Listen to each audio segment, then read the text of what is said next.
To order of the Comox Valley Regional District Electoral Area Services Committee to order for the day of Monday, December 9, 2019. And the purpose of this meeting is for committee members to consider the matters included on the agenda below.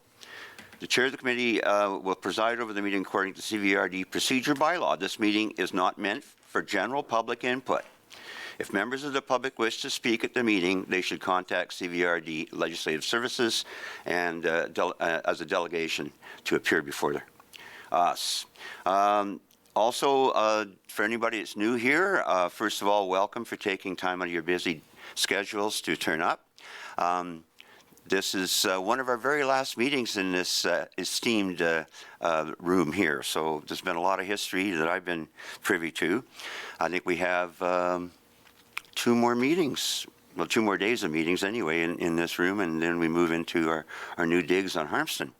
But that being said, washrooms are down the hall on the right, and we share them with the Ministry of Transport. And I always make the lame joke that if you have to step through a few potholes, that's the reason. Also, we have exits, emergency exits where you came in, of course. Also down the hall here, which leads to the back parking lot, and through the committee room as well. Should there be an emergency, the muster point is out front, right here on the sidewalk. I'd also like to acknowledge the fact that we are doing our business today on the traditional unceded territory of our very own Comox First Nations. Okay, we're going to start off here. First things first, we have a management report for receipt. Any discussion on the management report? Okay, I see none. Then I'll call a question on that. On receipt, all in favor? That carries. Number 1, Advisory Planning Commission minutes. We have minutes from Area A Advisory Planning and also Area C for receipt. Is there any discussion on those minutes? Okay. Call the question on receiving both minutes concurrently. All in favor? Any opposed? None. That carries. Number 2, Electoral Area C temporary use permit. Number 4627, 4635, 4639, 4745, 4749, 4751, 4753, Forbidden Plateau Road. Moving second on receipt, and over to Acting CAO for introductions. Thank you, Mr. Chair. I'm pleased to introduce Ton True and Brianne Labute with our planning department, who will be introducing this staff report and carrying us forward. Welcome, folks. Good morning. Thank you, Mr. Chair. Through the chair to the directors, I will ask Brianne Labute, the planner, to present the temporary use permit. Thank you. Through the chair to the Electoral Area Services Committee, I'd like to invite the applicants, Tanya Woodbeck and Ken Peterson, from the Van Isle Airfield Society to join me at the table, as well as the property owners, Kevin Gristle and Dan Anand. Chairs there. Thanks, Tom. So the application is for a temporary use permit to allow 3 test and tune weekend events per year for a period of 3 years. This application was first heard at the November 4th Electoral Area Services Committee meeting, and staff recommended that the temporary use permit be issued only for a period of 1 year, with the ability to reschedule only 1 event the following weekend due to rain. In addition, staff recommended a number of conditions, such as restricting the number of cars, campsites, safety provisions, etc. Following that meeting, the application was deferred to allow more time to discuss the concerns around the application. So on November 18th, staff held 2 meetings, one with the applicants and the other with 5 of the opposed neighbors. The purpose of the meeting, like I said, was just to discuss any outstanding concerns that were had. Since the November 4th meeting, we've received 14 letters of support, 17 letters of objection, and 3 what I would classify as neutral letters, in the sense that they didn't take a position, but they did provide some comments to staff. The main concern remains to be the noise, and then also fire is a repeated concern that's coming up. We did receive 2 petitions, one for, one against, but staff unfortunately is unable to verify petitions or where the signatures came from, but we still want to acknowledge that those did come in. Staff took into consideration outstanding neighbor concerns, in particular the ones around noise and fire safety. So in regard to fire safety, we did follow up with the Courtney Fire Department, who provides fire services to the subject property, and just said, here are some of the concerns that we're getting from the neighbors. Do you have any additional comments that you would like us to incorporate into the permit, or anything else that we should be thinking about? And their comment ultimately was that the aerodrome carries more risk than this. This would be similar to, if a car was to ignite on the side of the road, and they didn't recommend that we require anything in addition to what has already been proposed, which is the fire extinguishers and the water truck, etc. So they did recommend that, just for clarity for everybody on site, those things are known. So there's like a fire safety plan that just shows the location, and that they would be happy to have a copy of that as well, just to see where the egress points are, where the fire extinguishers are going to be located, where the fire truck would be placed. We also, just for a second opinion, followed up with our CVRD manager of fire services to see if he had anything above and beyond that, and heard essentially the same comments. In regard to noise, staff are very aware that this use is inherently very loud, and after many discussions, internal discussions around collecting data about the noise, it was determined that those types of noises would certainly tell us just that the use is quite noisy. So instead, we really wanted to focus our attention on putting some parameters around the noise, in the sense of limiting the number of hours, number of days, number of cars. So there's a little bit of certainty of when the noise would occur. There were also quite a few concerns about the long-term intentions of the Van Isle Airfield Society, and just the nature of the TUP process. Now, of course, the TUP process is a legislative process, but there were a couple of things I wanted to clarify.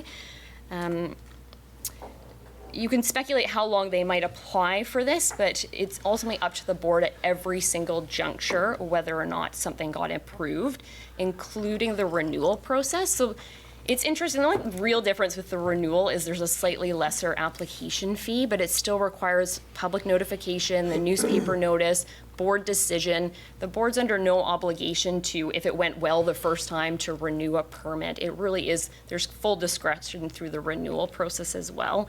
Another thing I wanted to clarify is, certainly there's nothing in the legislation that stops someone, if they have already renewed a permit, from applying for the same use. There's nothing in there that, so it would be correct to say that somebody could continue to apply for it. However, the board doesn't necessarily, of course, have to approve any applications for that. All other staff recommendations that were detailed in the November 7th report do remain. So just that one additional condition about the fire safety site plan. Thank you, Mr. Chair. Thank you very much.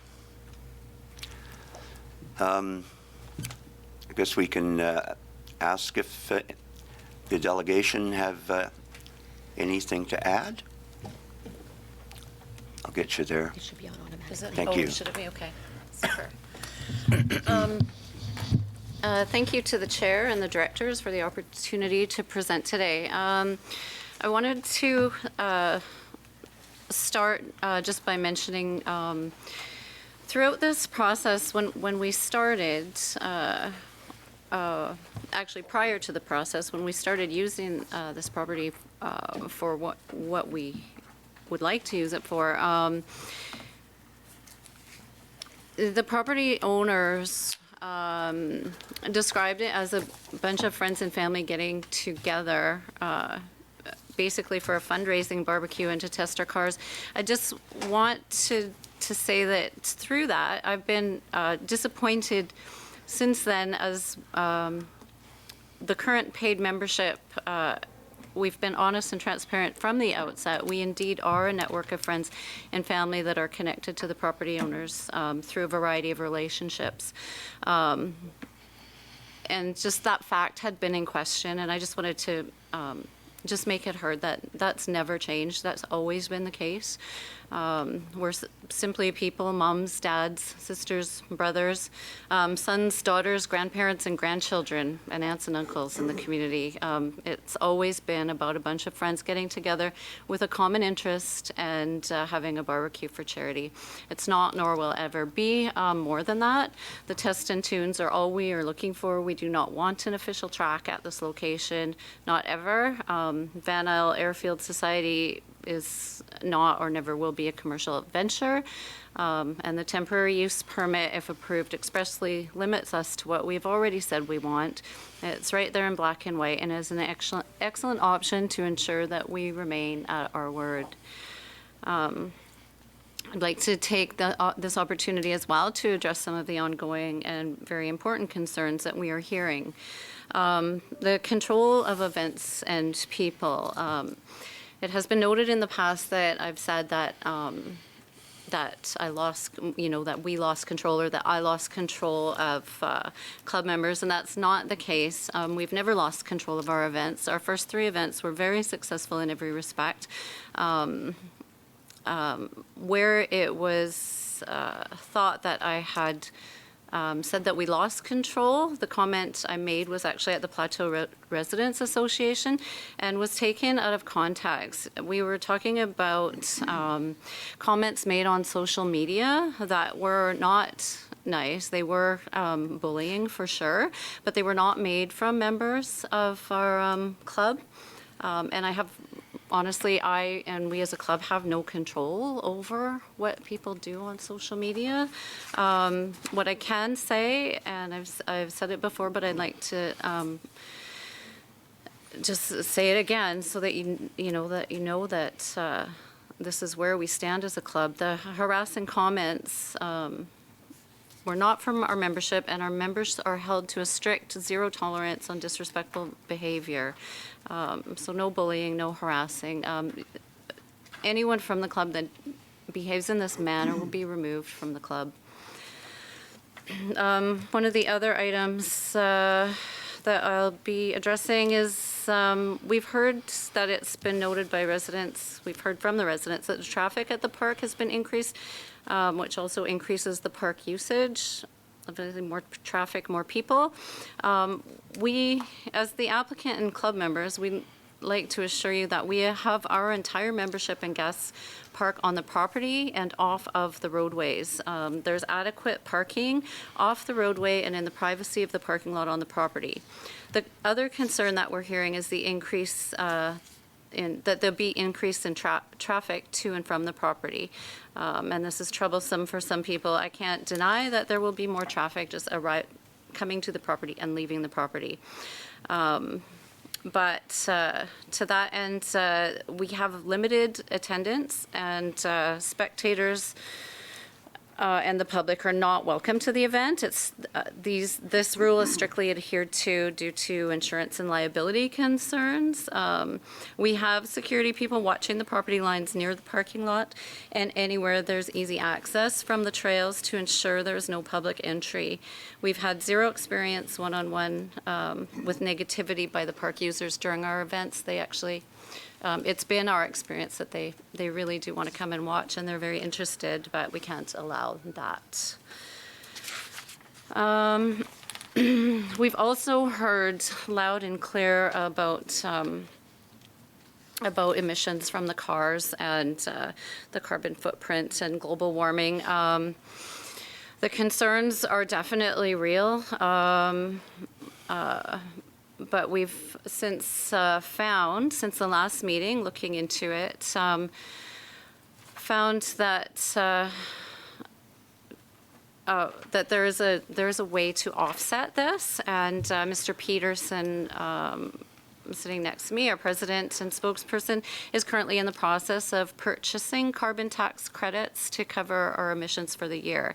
For anyone who may not know about the carbon offset or tax credits, I'll just give a brief description.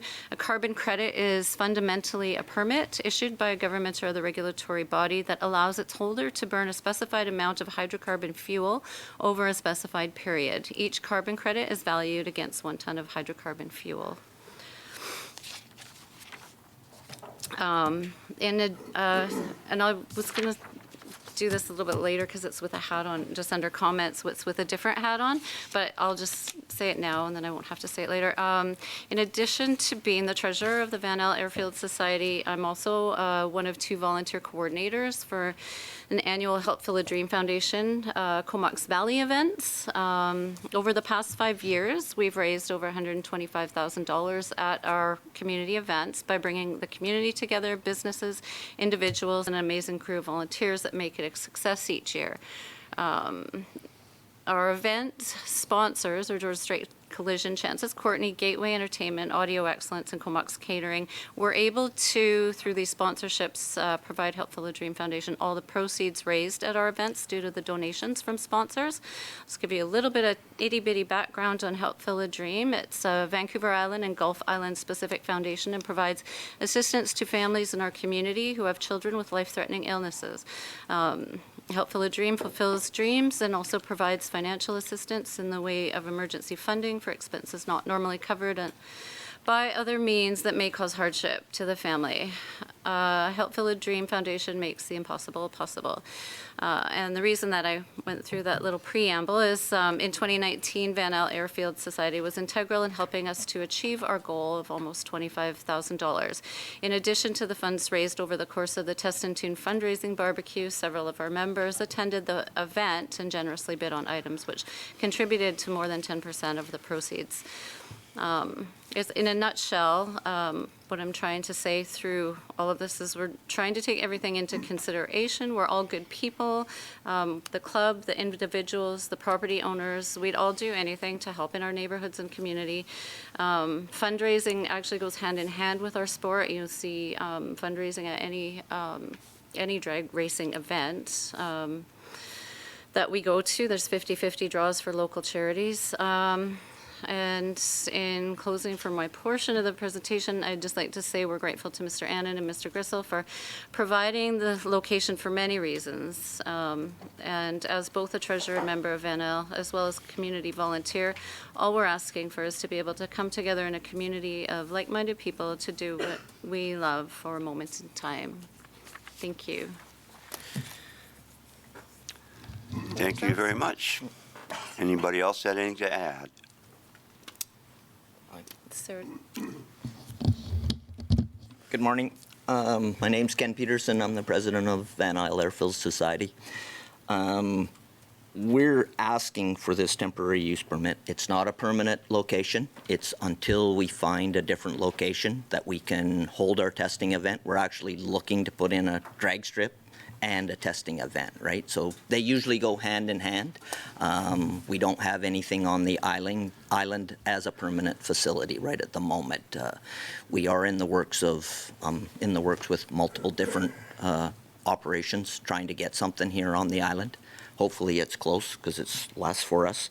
So what we're asking for is we're asking for this a temporary place until we get a permanent place, which we are working on. The sooner that we get it, the better we are for this neighborhood up here. Then we can get away from it. What we're doing on this site is not drag racing. What we are doing is we are practicing. Mainly we are testing the cars, getting them ready for a race away, either Port McNeill or off the island, which is the closest one off the island is Mission. Then we go down to the States. We go all over. We do test the cars. A lot of it is to get the driver. It's all comes down to reaction time on the lighting system.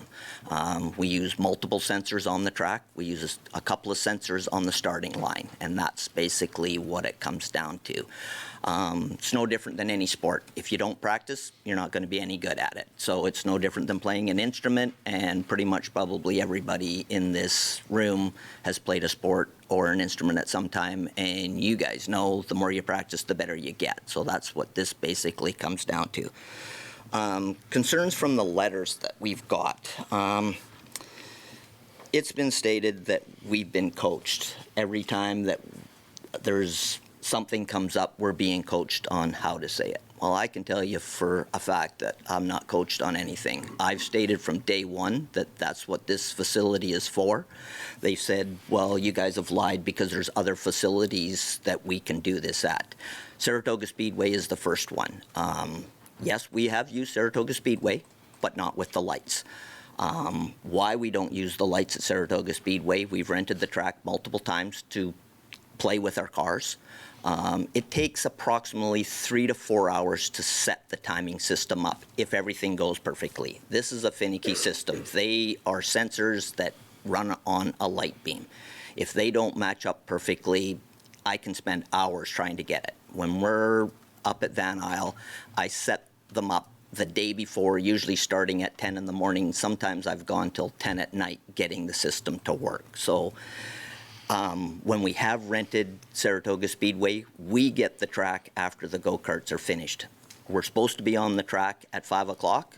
There's been times where we haven't got the track till 7 o'clock because there's people lined up to the go-karts, and the owners up there, their money is go-karts. Definitely 100%. Another one of the issues up at Saratoga is that it depending if we're getting the track prior to one of their, they call it a hand drop, they call it multiple different things, no prep racing, we can't prep the track. So it's actually dangerous for us to run our car. If we have prepped the track, which we've done because of, he's actually put dirt on the track. So people that don't know about our cars, if we don't get traction, we are going to go in the wall. The people that own the Speedway, do they care if we wreck our vehicles? No. I mean, my race car is worth $100,000. They don't care if I wreck it. Actually, the people in the crowds would like to see it wrecked because that's what they like to see, unfortunately. But for us, that's dangerous, and I've said it from day one why. I mean, I guess maybe I didn't elaborate enough to the people that why we didn't use Saratoga Speedway. The next one, they've said that they did a Google search and they found, yes, there is racing at Saratoga Speedway, no doubt about it. They don't use a timing system. They use, it's either called an arm drop or a flashlight. During the day, they use an arm drop. A guy stands in front of you, drops the arm like the old days, and we don't know if another guy left first. They don't have a system at the end of who actually won the race. It's fun, don't get me wrong, it's fun, but it's not what we're trying to do. We're trying to teach people on how to run a car. The next one would be Port McNeill. Same thing. They do no testing in Port McNeill. They get that airstrip for 3 weekends out of the year. We actually have members from the Port McNeill Club come down and test their cars at Smithfield because they do no testing up there. And they know it all comes down to do with practice, right? Then somebody put in there that why can't we race at Cowichan? Well, there is no racetrack at Cowichan. What they're talking about is a road course at Cowichan. They didn't do the research on it, right? Cowichan is a road course. I've dealt with the owners of Saratoga Speedway since 1981. We built a stock car the first year, and so in the mid-'80s, we got involved in using the front straightaway for racing, and they kept promising year after year, you fill the stands, you get the cars, we will build you an 8th mile track. As you know, there's still no 8th mile track there. There never will be an 8th mile track there unless the new people that buy it do something, because it is up for sale. So for 2020, they have a limited schedule, and the limited schedule is for stock car racing only. They don't have anything scheduled at all for drag racing. And why they put it at a limited schedule, and it's right on their website, is that if the property sells, it's up to the new property owners what they do. It's nothing to do with any of that whatsoever.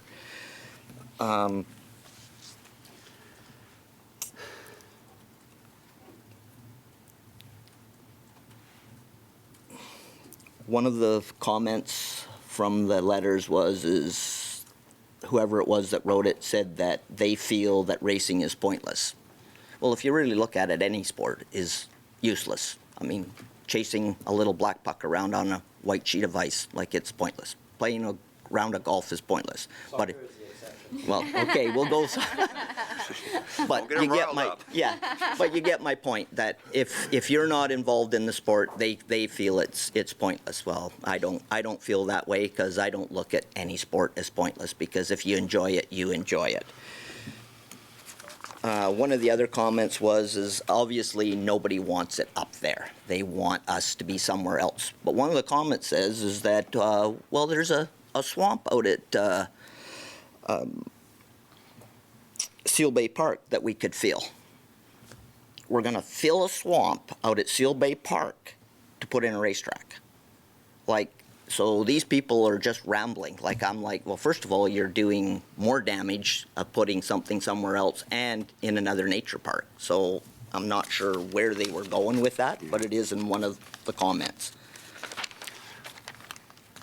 Another one was the speeding on the roadway getting to the track. And they put in there that it's visitors and neighbors.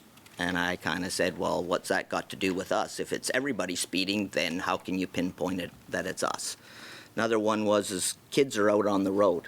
And, well, whose kids are out on the road? Anybody that's associated with us that we know of is pretty much guaranteed they're going to be on the property. Another big one that really, really irritates me is they wrote in there that we have commercial sponsorship from Atlas Machine Shop Manufacturing. Well, if anybody did any research on Atlas Manufacturing, it was owned by the late Dave Freeman and Ken Anderson. Dave Freeman was the president of our club. Ken Anderson is still a member of our club. So the way that I look at it, they're basically saying anybody within our club that owns their own business is commercial sponsorship, which is untrue. We all pay our memberships just like everybody else. So me being a business owner, they're slating that I am commercial sponsorship, and that's untrue. Okay, I don't want to get too far into the weeds here, Right. tit for tat stuff, because a lot Right. of the stuff I read was ridiculous. Okay. So maybe just kind of wrap it up, because we do Right. have a long meeting. Yep. And I would like to give everybody a chance from your group to speak. Then I'm going to open it up to the directors for questions. Okay, the next one would be wildlife that they're worried about. We've actually had to shut our tests down because of wildlife being out on the track. It doesn't really affect wildlife. I mean, I've got lots on there, but I'll let Danny and Kevin go. Hi, my name is Kevin Greiser. Welcome, Kevin. There's your mic. Thanks. I appreciate the chance to talk. I'll shorten what I had to say because some of it's already been covered, but I'll try to address some of the concerns brought up in the neighborhood letters that Ken and Tanya have not already covered. Before I can address some of the legitimate concerns, though, I have to address some lies being used by members of the group opposing the TUP. The most serious example of that is the lies being spread that we have harassed the Degagne family out of the neighborhood. It was posted publicly online and through a word-of-mouth disinformation campaign that this family was harassed and bullied into moving. This is not true in any way. Dustin works for fisheries and was transferred through his job to Victoria. To suggest anyone involved in our society contributed to that is false and offensive. One other thing I would like to cover is we've been accused of not reaching out to the neighborhood before our test and tunes started. This is false. We've attended Residents Association meetings for many years and have been very open with our plans and have always asked and listened to concerns or comments. Dan has personally reached out to over 100 Plateau residents, and since our last regional district meeting, I've hand-delivered Christmas letters to every residence on the road from Piercy to the top of the mountain, containing information about us and how to contact us with questions or concerns. This gave me the opportunity to talk to everyone that was home over the course of 3 full days I spent walking up and down the road, and to say it was a positive experience would be an understatement. To this date, I have not been contacted by one person that has concerns. However, they have found time to write multiple letters into the regional district instead of having an honest conversation with us that would likely alleviate many of their concerns. Another important note is that the hard surface of the runway was built for airplanes. More specifically, in our case, amphibious aircraft, as Dan owns a 185 on amphibs and wants to be able to land on his own runway. The hard surfacing of the runway will continue whether a TUP for the Airfield Society is approved or not, as it is a runway, not a racetrack, and we have always planned on cementing it. It's honestly sad to me to see some of the comments that have come in, especially from some people that have pretty public professional jobs, saying car people are a nasty sort of people that we don't want in our neighborhood. claiming we've lost control of the events, which isn't true, claiming that we're spending money on fill for the berm. Anybody that knows anything about fill knows that you don't spend money on it. We could be charging them to take it. We take it for free. These are just a few examples, and none of these are acceptable when in fact we're a family-oriented group being active in our community and raising money for local charities. Now, some of the legitimate concerns. One was an impact on park users. Due to our property being adjacent to the park, we deal with negative impacts from park users 365 days a year, including pollution, noise, fire danger during all hazard levels, increased road traffic, unsafe parking along the road, trespassing across our property, drunken disorderly conduct. It goes on a nearly daily basis, yet we're being told that using our property should not have any noise impact on park users for 6 days a year. I believe that we have just as much of a right to enjoy the benefits and use of our rural property as anyone else. Fire has been raised as a major concern as well. Obviously, this is also a concern to us as we live on the property and already deal with the huge risks posed by park users who can start an ignition at any time in a forested area that is not accessible to fire crews by any means other than a helicopter. Unlike park users and neighbors conducting high-risk activities like mowing lawns when it's dry with steel blades, we are equipped and capable to put out any unlikely fire we could start. We have a well at the top end of the cement with a fire pump and hose lay set up. We have 2 mobile pumper trucks on site, quick response quads with fire extinguishers. All cars have mandatory fire extinguishers. Some cars have actual extinguished systems on board, suppression systems, and multiple of our members are certified in S100 wildland firefighting. We also have multiple pieces of heavy construction equipment on site. We usually have at least 2 excavators, dump trucks, skid steers. They're always on the property. Unlike a logging slash, we have green, watered-down grass on both sides of the cement, creating a safe buffer zone for a minimum of 10 meters from any brush. Green grass barely qualifies as light fuel. There is no intermediate or heavy fuel loading like a logging slash between the cement and the timber, and at no point are cars operating within the 10-meter interface zone. I am a forester by trade and understand and appreciate fire danger very much. However, all of our precautions and diligence adds up to us being a much lower risk activity than the logging that the danger rating system was designed to regulate. And I feel like being held to that standard, given our suppression capabilities and planning, makes no practical sense. A valid question is, what level of protection does the park provide to our neighborhood? There is none. It is undeniable that park users pose a much higher threat to us as residents than we do to our neighbors or park users, especially during summer months when the park is a known party spot and users are drinking and smoking during high and extreme periods of fire danger rating. There are no extinguishers posted in that whole park. It's a 150-acre park. There's not one fire extinguisher posted for public use.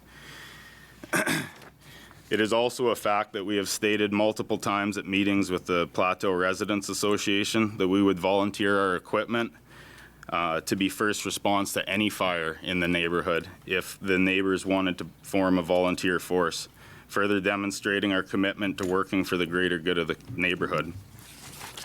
On the topic of rezoning, we do not want this property to be rezoned. Remember, zoning is permanent, and if the property was ever sold, the new owners would likely not be as generous with its use as we have. Rezoning would open the property up for future owners to expand motorsports events way beyond our planned 6 days a year. We have heard the neighborhood loud and clear. No one wants a permanent motorsports facility here, and we do not either. The TUP is a perfect way for us to be able to enjoy our property and raise money while keeping a tight limit to dates, times, and numbers while we do it. Another concern was property values. There is no way that 24 hours a year of noise would drop property values nearly as dramatically as if the airport was opened up publicly and commercially, which has always been an option. Many of the people against the TUP moved there knowing full well they were moving near an airport. Maybe their beef should be with their real estate agents for not explaining to them that this could be a public regional airport at any time.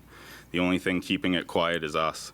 Another option to keep the charity aspect of the airfield going is to have fly-ins and air shows which would be open to the public, have no limit on size or duration, and cause unfortunately much more pollution and disturbance. But we have found through talking to our neighbors that they would much prefer a few weekends of our small group, and that's what we're hoping to do. In the last few Kevin, are you years, getting near the end? They're just about done, yeah, Okay. sorry. It's a lot of things to cover. We've read a lot of letters from the neighbors and I feel it's really important to address their concerns. A suggestion by Area C Advisory Board member and president of the Forbidden Plateau Road Association, Mike LaRock, was that neighborhood businesses, or in our case, a charitable society, should look for ways to actively improve the neighborhood, and I believe we have done that. Aside from volunteering our equipment for firefighting, we plow driveways at our expense every time it snows for a stretch of over 2 kilometers of road, including many elderly residents that would have a hard time getting rid of the snowplow berm on their own. We have allowed the park's maintenance crew access to our property to improve and maintain the park. We've volunteered equipment free of charge for park maintenance projects. We allow Courtney Fish and Game Club as well as BC Hydro and Fisheries access through the property for fish enhancement. Sartex and Department of Defense use the runway for training. Local ground search and rescue as well as BC Fire Protection Branch uses a staging area. And we built a parking lot to get cars off the dangerous corner at Barber's Hole. I would ask who in the neighborhood has done more to help improve it and help neighbors than us. In closing, I would like to say that we live in a world of give and take. No one will ever be happy with everything going on in our neighborhood, no matter the level of compromise. But to put this much effort into stopping something that is a net benefit to the community, an event being done by people that have shown their benefit to the neighborhood time and time again over the years, and to do it by using exaggerations and misinformation should not be allowed to succeed. Make no mistake, we have the social license to do what we are asking in the community and the neighborhood. No one has talked to more residents on this issue than I have, and to stop these few charity weekends would be a mistake. Thank you for your time. Welcome any questions. Thank you very much. One thing only. At one point, I used our. Grab the mic there, Dan. At Some one of us point. can't hear so good no more, you know? Yeah, well, I know. I just put my hearing aids in this morning. One other point is I actually used the fire truck to put out a fire in the park. That's one of the park users had started. So, and they maintain that fire truck. So if they go away, that fire truck probably won't be maintained either. Just so you know. That's all. Thanks very much. I'm now going to open it up for questions from the directors. Director Mir. Thank you, and thank you for all the presentations. Some great information.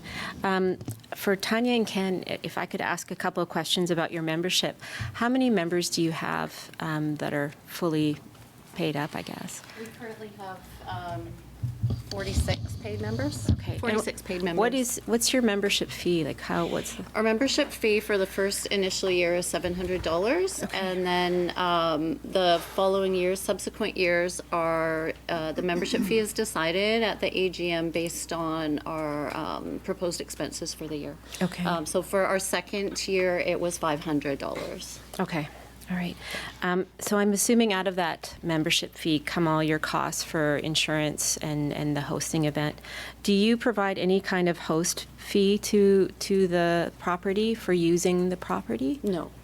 Okay. So all of the costs that, for hosting are incurred by the property owners?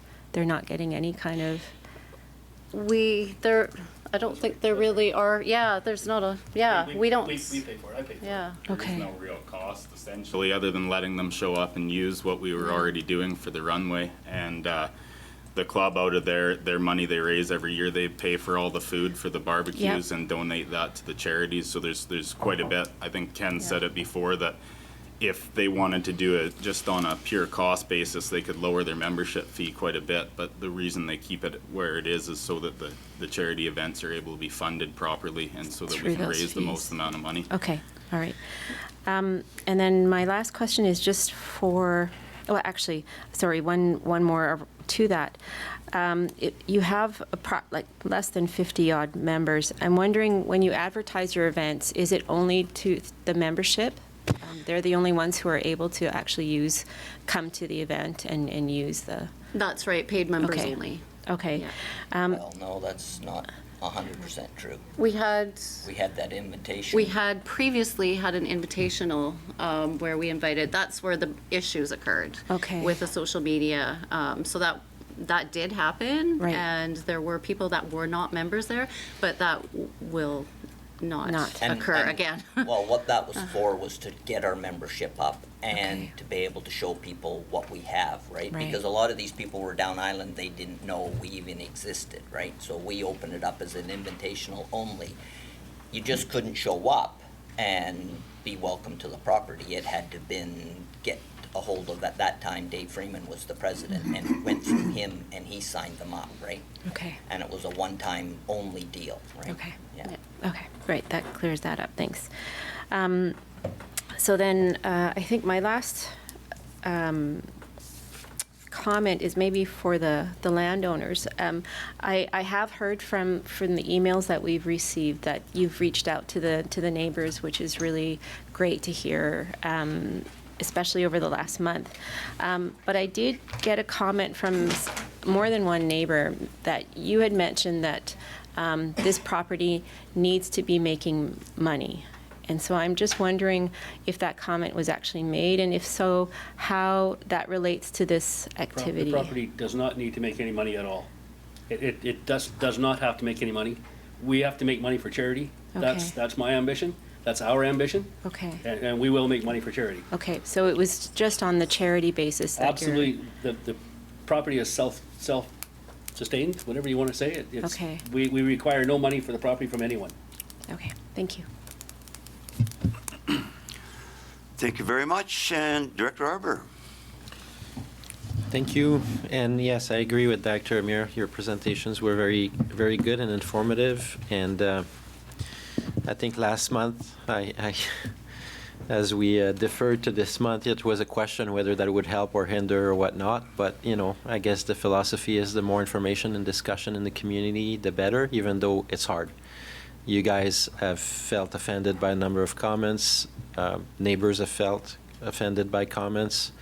And elected officials got in the spotlight as well. And we got our share of comments from all kinds of places. And so it's a delicate thing to try to bring people together around something that's almost like a yea or nay sort of situation. And so for me, I go back to core principles. You know, I think we all agree, and I'm glad you clarified some of the things around the other tracks, some of the things around the zoning and your intentions, and I think on all sides we've got really good people with good intentions. I understand it's your passion, car racing and all that, and It's so not soccer though, right? yeah, it's not soccer. So you know, you're down there somewhere, but but I appreciate that. You know, those comments were important as well, and also, you know, there may be further questions around what is the likelihood that eventually you will find a suitable track elsewhere. That's probably a question we can't answer today, but that's a question I would have in mind as we look at temporary use It's in the permits. works. Yeah, sure. Yeah. But some of the core principle, you know, right versus privilege. I mean, it is a privilege, the granting of a temporary use permit. The property is not zoned for that. We all know and acknowledge that.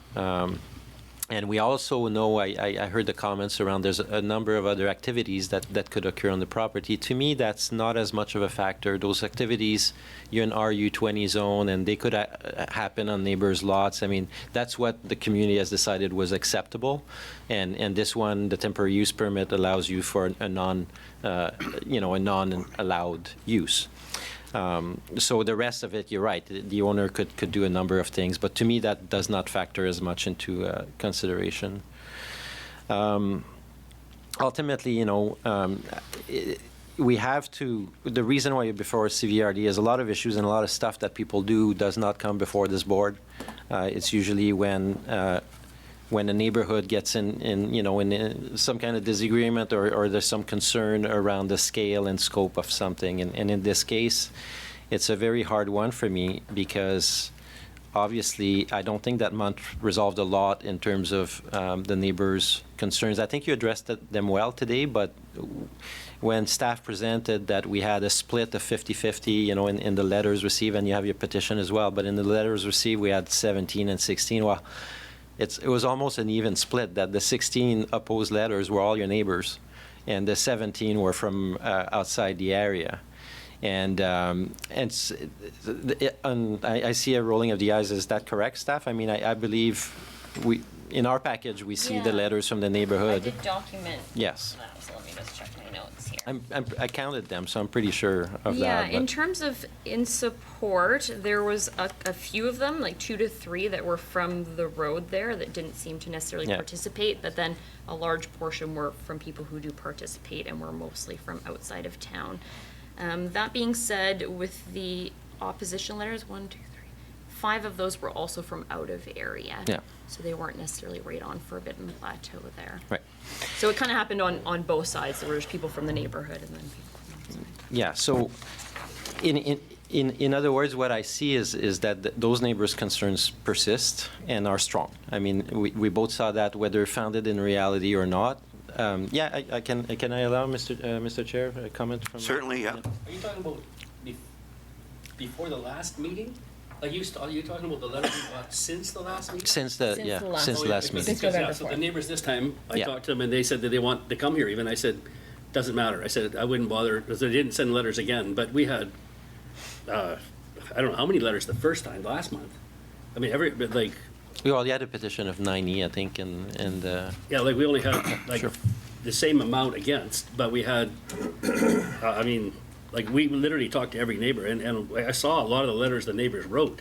And there's, I don't know how many of them were written from the immediate neighbors. yes, that's In favor, confirmed. but that must have been last month. They didn't bother rewriting them again. Yeah, sure. Okay, sorry. So that's why. No, thanks questioning. for intervening, and staff confirms that in regards that those letters were not in the current package. Okay. So that's a good point then. Yeah, so there's a lot to think about, but I'm going to actually probably have to pass on, because for me, I've been toying with this. I've been 50-50 on this, because in a way, I realize it's a good thing, but as I mentioned to you guys last time, or maybe I didn't, but I dealt with something similar when I was manager of the festival in Hornby, where we had neighbors concerned, and we really had to band to address their concerns, and it was a run noise as well. And so in a way, I don't want to not support your passion, but in another way, the question will remain for me until we hear from our chair here, and that's his area as well. But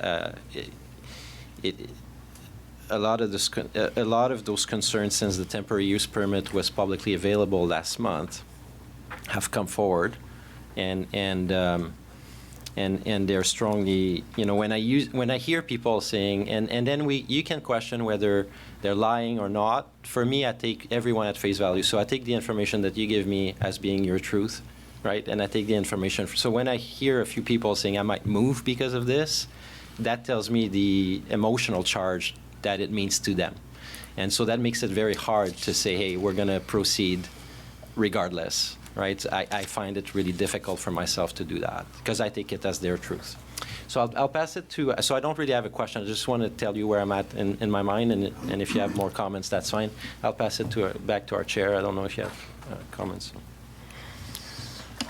Well, I have no questions directly at this point, but I would ask you all to leave the table at this point, and I think we're going to see if there's anybody at the discretion of the committee, as long as everybody's in agreement, that we allow some members of the public 3 minutes to get up and present their views on this matter, so that everybody has an opportunity to be actually fully vindicated and heard, or validated, I guess. So anybody wishing to speak on this matter, please come on up. We'll straighten up the microphone there for you. And just state your name and where you live. Can you hear me? Okay, I'm Ron Bridge, and I moved with my family to the Forbidden Plateau Road in 1975. Long before the air park became a reality in the 1980s, we came here because we wanted to experience a less traffic, more land, a quieter environment, and closer proximity to the natural wonders of the area. As a director of the Forbidden Plateau Residents Association, I was part of the process that was instrumental in creating Nymph Falls Park. As such, I'm opposed to the granting of the temporary permit for basically two main reasons. Firstly, the desires of the special interest group here are in direct contrast to what I consider the rural zeitgeist. I see it as basically a contrast in lifestyle values. The members state that they just want to have fun, but their fun of drag racing cars, loud noise, powerful engines, tires, fumes, and more traffic seem out of place juxtaposed to a nature park. And secondly, I'm concerned about the future, the veiled threats that if we don't get the permit, we'll double the length of the paved runway, we'll have air shows, major events, etc. And if the permit is granted, what next? That's always a concern for, I think, a lot of the residents. Is it the thin edge of the wedge, the build it and they will come? Well, these unforeseen circumstances are concerning. It is these concerns that force me to say, let's maintain the status quo and preserve this area with its natural wonders. Thank you. Thank you very much.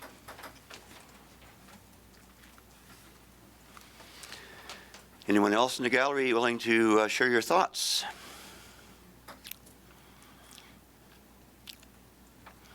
I know it's a little intimidating, but we won't bite. And this is how democracy works, because unless you stand up and speak your mind, you'll be forever silenced. Welcome. Good morning. My name's Jeff Mosher, and I live at 5220 Mountain Spirit Way. And I just want to say that I do really appreciate what Kevin and Dan and everyone does for the community. Kevin's been up and we had a little chat there, and I did express to Kevin how, what my concerns were with our property value and how noisy it is, because we do live right at the end of the runway at the end. When we did move to up on Forbidden Plateau, we moved from near the airport in Comox, and I was disappointed to leave that site because I do love airplanes, and I was excited to see that there was a runway below. I'm not excited that there's a drag strip going in. That's just totally different. It's a totally different noise. So I just wanted to state that it is a factor for us. There's property value. I am still concerned about the fire hazard up there, because we do not have protection from the Courtenay Fire Department. But other than that, I do like to thank you all for the time. Kevin, a forester it has a right to title. And if you call yourself a forester, you have to be a forester. As a professional? I'm a professional forester. I'm a manager of a woodlot license. I'm a technician. Okay, we can't have this. Nope, that's fine. You can be, no worries. anybody want to? Okay, so thank you very much. Yeah, no, we have to keep this under control. Welcome. My name is Joy Leith, and I walk in the park every day and see the number of people who enjoy the quiet and the peacefulness of walking by the river. And on the days that these events occur, you can't go out into your yard. Okay, so it may only be a few weekends, but if it happens to be the weekend that you're planning a wedding in your garden or a garden party or anything that would be being able to use your own property, we don't go outside into our yard on the days that these events have occurred. The last one that I recall was actually not a drag race, it was the big truck event. And the amount of traffic that went up and down our road was incredible. And yeah, I just want to say that I am pleased that they care about charities and all the rest, but I'm thinking there might be a quieter way to support the charities. Thank you. Thank you very much.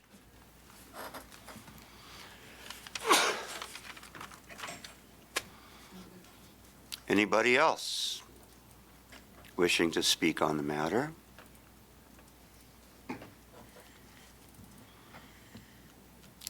I know it's second time out. This is just the repeat of last month to a degree, but certainly if you have anything new to add, it would be great to hear about it. I see lots of faces out there, and I know everybody's biting their tongue. So surely you can get up and we can get some more information on this matter. I ask for a second time. Ask for a third and final time. Seeing no other speakers, I'll throw my 2 bits worth in. I think I said this last time as well. You know, we live in a world of polarization right now and tribalization. And I think we have to somehow peel off the harassment piece on this, because it's the cyber bullying that's going on in the world today. It just seems to be accelerating at a tremendous pace, and nobody feels it more than elected officials. I know in the last municipal election, Greg Moore, who was chair of the Vancouver Area Metro Regional District, very capable guy, threw in the towel because he couldn't get ahead of it. And it seems like the people who are more computer savvy are the worst attacked, because of course they're more on the medium. His kids were being attacked. Their phones were being attacked. So he decided, you know, enough's enough. He did a little speech. He said, you know, you have to make your own exit. You have to decide when it's time to pull out, and he pulled out. But I know Sharon Gates, I think she was mayor of Port Coquitlam, if I'm not mistaken. What? Chilliwack. Anyway, she was very capable, first vice president of Union BC Municipalities. She had been, along with Greg, off to Cambodia to work with village councils there, teaching them how democracy works. And she was attacked a lot. She ended up closing down her Facebook page. As Lisa Helps from Victoria, same thing. And they especially like to target women in these things, because it seems to be the way to get around, you know, misogyny and racial intolerance and what have you. So, and a lot of these people hide behind pseudonyms. You don't know really who they are. I think that we have to take that and separate it off, because we've heard that there will be no tolerance for this. Zero tolerance for threats and harassment. Now, I'm reading from Mike LaRock, his letter, and Mike, I've known Mike for a long time, and he is on my advisory panel, planning commission, and he's tearing him up because he doesn't like to see a divided community. So he brought a few things forward. I think we've got, you know, zero tolerance. Anybody loses their privileges. And we've already heard that a lot of these people were not part of the association. Create opportunity for residents to learn about the event. And he also talked about safety meetings and fire concerns. And we've heard them addressed as well. So I think there should be more outreach there. Signage saying when the event is occurring. A delegated contact person, security, and the maximum size of the event, and we've already heard 30 vehicles. I think that's in the actual TUP. I'll find it here. Yeah, 30. So a lot of these things that have kind of been addressed already. As I say, it's not easy. When you have, it's not a competition to add up the letters and see who's got the most letters, because, you know, my contacts in that area, in Area C, generally I think the majority of people I talk to are relatively ambivalent. Maybe not the actual immediate neighbors for sure, but a lot of people are neutral, and a lot of the comments are from people not even in the area, so I take them with a grain of salt as well. But when you're dealing with an event like this, I think it behooves us to put it in some kind of perspective. What's been occurring in a lot of cases, maybe the neighborhood didn't know it was going to happen. We're saying right now that 3 weekends out of the whole year, and it would be one you could actually reschedule if it was inclement weather or something. So three weekends of the whole year. And I know I brought forward a motion, and I'm going to try it again, to limit it to just the Saturdays, because I can understand you could put up with noise for one day, but if it's going to come back on the Sunday as well, it's going to drive you nuts. I think we do have, and one of the speakers spoke about a kind of a clash of cultures, and it's true. I mean, not all of us have the same worldview around this table. Not all of us, sing from the same hymn book in the same church, so there's a diversity there. But I would think that when you're trying to get a compromise, you have to look at what brings the maximum amount of benefit to the majority of people. So it's a tough call, but I think if we're talking, 6 hours a day for the Saturday? 6 hours or 5.5 on the Saturday? Yeah, with an hour-and-a-half lunch. Then I would support that, because as I said last month, it's a 1-year temporary use permit. As far as the thin edge of the wedge and all that nonsense goes, that can't happen. That's just not part of what a TUP is all about. So why don't we test and tune the test and tune? And when we come back next year, we can see whether or not maybe the proponent won't even want to take out another TUP. So, I don't see it growing into some big, ugly event, over the years and becoming a drag strip. That's not the intent, and we've heard that quite clearly from the group.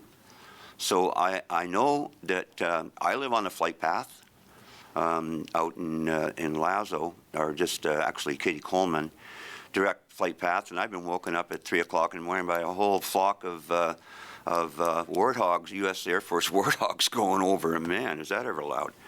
But if it's predictable, if it's only one day, 3 times a year, which gives the car owners a chance to do their tune-ups and saves them all the grief of having to go off the island and find out that the cars needs a tweaking that they couldn't do, then I would be in support of that and see, how it works out. And I know it's never good for everybody, but there's got to be a little give and take. Sometimes you have to get a little to take a little. I think 364 days a year. If we take 3 of those days and have an event that's over with at 4 o'clock, then I have a hard time really believing this is a terrible, insufferable imposition. It's only 3 days a week. So we got a whole bunch of receipts to do here, folks. So let's see if we can just. Okay, so we'll receive the report. It's already on the table, so I ask for a vote on that. All in favor? Now we've got correspondence that's actually in the body of the agenda, the original agenda. So we received all the correspondence. Okay, seconded. All in favor? And I would also ask that we vary the agenda to bring forward the addendum. We can do that. Okay. All in favor? And that takes us down to the bottom of the page. So then we have comments under number 1 regarding TUP. There's 1, 2, 3, and then there's the written one, correct? Or is there more now? There's 2 items that have been attached under the addendum, and then 1 hard copy, which has been distributed to the director. 2 items, okay. So 3 in total. 3 in total. So everybody's got their hard copy, have a chance to look at it? All the above? Okay. All in favor of that? That takes care of receipt of all the information. And I must say, you guys kept us busy reading all our emails. And again, thank you, because, you know, I don't know if anybody, you guys don't know who Norman Rockwell is, right, you kids? But Norman Rockwell has allow me the latitude here, folks. I am the chair, so just give me a little bit. But he has one called town hall meeting, when there's a guy standing up in the middle of a town hall, in between these chairs, and he looks like a working Joe, you know, lunch kit Joe, and he's got his sleeves rolled up, and you could tell he's not comfortable talking to the assembly in the town hall. But he's respectfully giving his opinion, respectfully adding his comments to whatever was the issue of the day. And that's basically what democracy is. When people run and hide behind pseudonyms or hide behind computers, what do they call them now, the keyboard warriors, that's just cowardice. So I really commend everybody who got up and spoke in the last two meetings. So, you know, good on you. So that's what democracy is. We can't just shrink. You know, harassment, bullying, that's part of life. It's just an outgrow of primary school, I guess. But at the end of the day, we have to remember that we live in a country that has a democracy. We don't have, you know, armed bands of thugs driving around in Toyota pickups with 50 millimeter machine guns in the back. People don't go disappearing in the middle of the night, never to be seen again. So we got to protect that right. So you have to speak up. So once again, thank you all for that. So I think Director Arbour wants to bring something forward. Director Arbour? Yeah. You know, you get elected because you want to make everybody happy.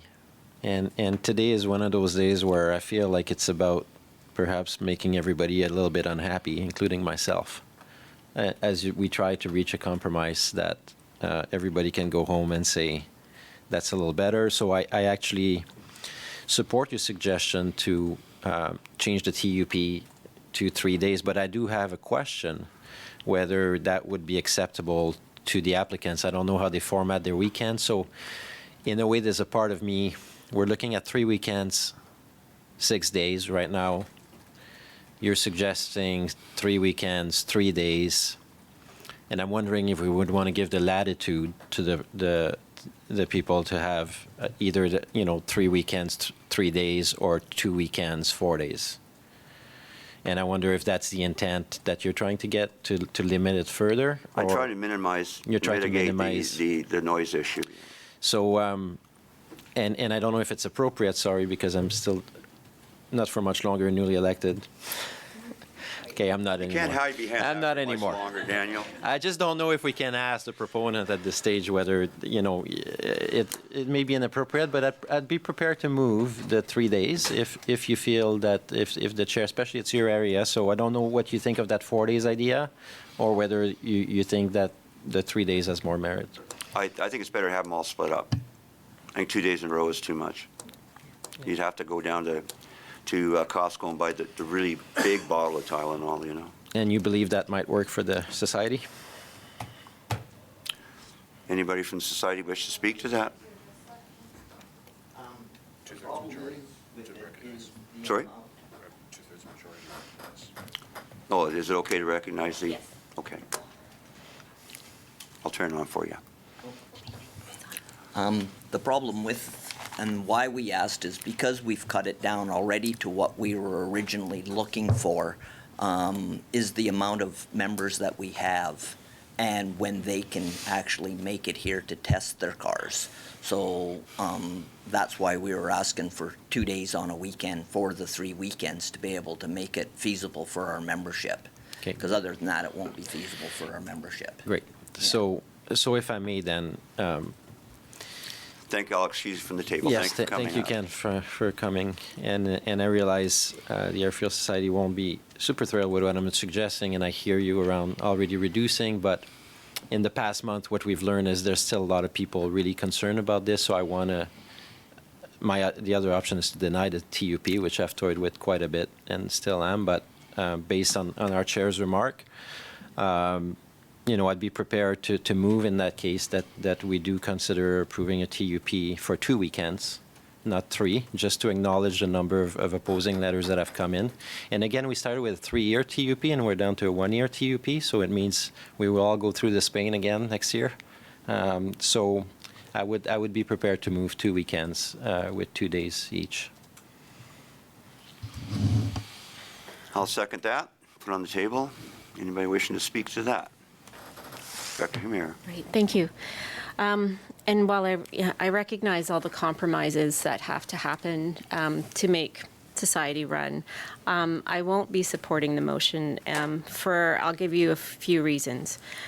I've heard comments both today and in emails that property owners have the right to use their properties as they wish, and we don't. We live in civilized society where we have rules, and we have zoning rules that we need to abide by to be good neighbors. And for that reason, that's my main reason, is that this activity is not something that your neighbors signed up for. And when you are in a neighborhood, and we all have neighbors, we need to maintain that neighborliness. I'm heartened to hear that the property owners of all of the work that they've done for that community, and I hope it continues on after this, whatever the decision is. But primarily because that this type of activity is not something that is allowed in RU20. And just the impact it's having on your neighbors is, for me, one of the biggest reasons why I won't support this activity. I'll also recognize that our regional district did acknowledge the climate crisis, and that this activity, despite the fact that you can purchase carbon offsets aren't really meant to excuse certain types of activities. They're meant to be a transition that we move away from them, especially the ones that require fossil fuels. So I see that as another issue. And I am watching what's happening south of us in the North Cowichan around the lawsuit that's happening there. And the idea that providing a TUP can signal that this type of activity is something that could be acceptable, and that once that door is opened, that some sort of privilege of continuing that activity will happen is a worry to me. And despite all of this, whatever way the vote goes, I do hope that the landowners and the society continues on with its charity. I think you've made some really great inroads with communicating with your neighbors. And, if noise levels can be dropped, I see a whole bunch of neighbors that could potentially be donors for the many charities that you support. So I hope you'll consider that as a way of fundraising rather than using this activity. Thanks. Thank you, Director Arbor. Yes, and thank you for those comments, Dr. Amir. So I put forward the motion. I will support it, obviously. But I'll support it. The intent, what we're saying, and I think Ken talked about that, you guys have a goal to find a suitable place over the long term, and so that's a worthwhile goal. It can't be something that's distant in the future. By the time that we talk next year, I'm going to expect that we have a little more concrete direction around that, because what I'm supporting today is, as was stated, is not a show of intent for the long term in that area. And the second piece I'll say, and that's totally up to the neighborhood, and that is Director Greaves' area, but I would be happy to come during the events, because it's hard also to make decisions, and I'd be happy to meet with the residents that have concerns during that time, and I'd be happy to just to get a sense of what it's like on the ground, because I'm making a decision without having been there. So for next year, if that's deemed desirable, I'd be happy to show up one day and get a bit of a better sense of what's happening. Okay, thank you. And bring your wallet, Director. And bring my wallet for who? For the Nymph Falls Park, or for the? Oh, soccer ball is good.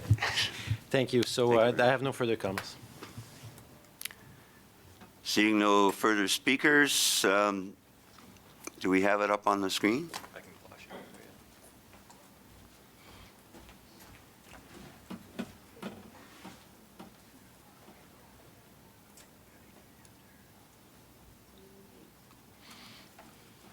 So obviously that would include the amendment. Yeah, that is the resolution from the recommendation, but on the, towards the end of the first line, you'll see it says two test and Test tune and rather tune than three. events on the weekends. Okay, all those in favor? And those opposed? Thank you all very much, and thank you very much in the gallery.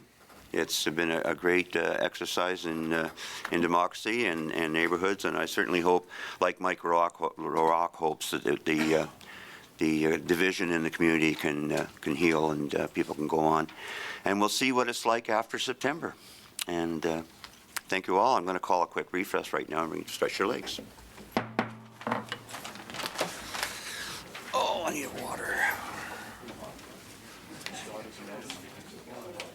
Yeah, I'll text you when it gets closer. Yeah.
Call this meeting back to order.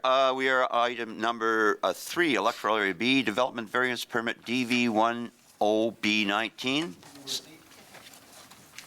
And over to staff. Thank you very much, Chair and Directors. And Jody McLean has joined us at the table. He will lead you through the next couple of reports and provide background information and answer any of your questions. Thank you, Mr. Chair. We have the applicant in the audience here, if he cares to come to visit. This is Mr. Kelly Klassen, the previous property owner, and Mr. William Weiss, the new property owner. Yeah, so you can see on the image there, this is a property on McDonald Road that's sandwiched between Courtney and Comox town boundaries. If you flip to page 6, you can see a photo of the building. This is an accessory building that had a lean-to or a carport added onto it. So the accessory building is built, they were doing a building permit, and then this lean-to was added on during that. It extends into the setback area, the rear setback area. So now a variance permit is required in order to complete that building permit. The variance only applies to that lean-to. If this is refused, then the accessory building can remain. It's just that lean-to that has to be amended or removed. So you can see it's built 4.1 meters to the rear setback with eaves extending to the 3.6 meters mark. This is subject to public notification, and we received one email saying no objection to the proposal. So given the little impact of the lean-to the use and enjoyment of the adjacent property, staff is supporting the variance. Oh, Mr. Chair, yeah. Thank you. So, had some 2x6 left over and figured, well, what the heck, just bang it up there and I can put something under it, like the mower. So you guys have anything to add? Are they treating you good here at the RD? Or? Yeah, not much to add. I was the previous property owner, and as part of this sale to Bill, I've been moving towards cleaning up some of the things from that I did in my past, and I added on the lean-to as a temporary carport area.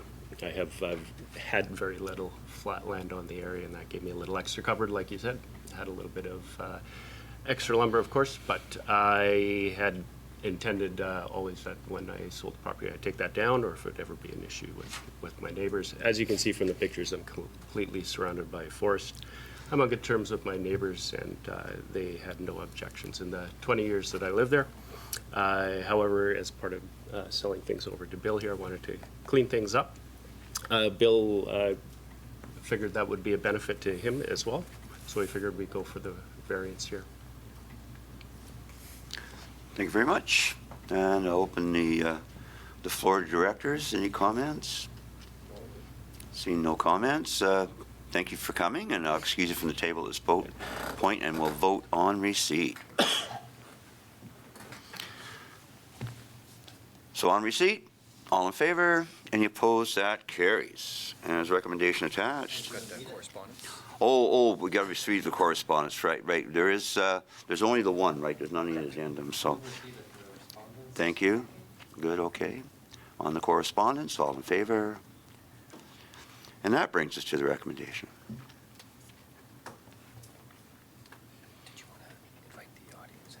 Oh, is there anybody in the audience wishing to speak on the matter? We have to do a fulsome process here on every turn. Seeing none, Director Arbour. I'll move that the board approve development variance permit DV10B19 to decrease the minimum rear yard setback from 7.5 meters to 4.1 meters and the minimum rear yard setback applicable to the eaves and gutters from 5.5 meters to 3.6 meters. Oh, I don't see the address of the property. And the property described as Lot B, Section 6, Comox District, Plan 43475. And finally, that the corporate legislative officer be authorized to execute the permit. And seconded. Any further discussion on the recommendations? Seeing none, call a question. All in favor? And that carries.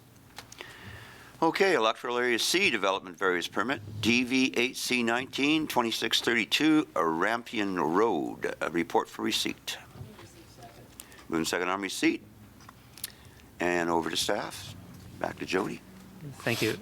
The agent here, Byron Pickering, is in the audience. So this is another residential property, this time on the south side of Courtney, on Rampion Road. That's the property there. If you flip down to the next page, page 7, you can see the accessory building that's there. The applicants wish to convert that into a secondary dwelling.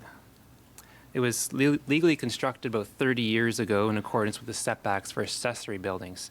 However, dwellings have larger setbacks. They require at least 4.5 meters.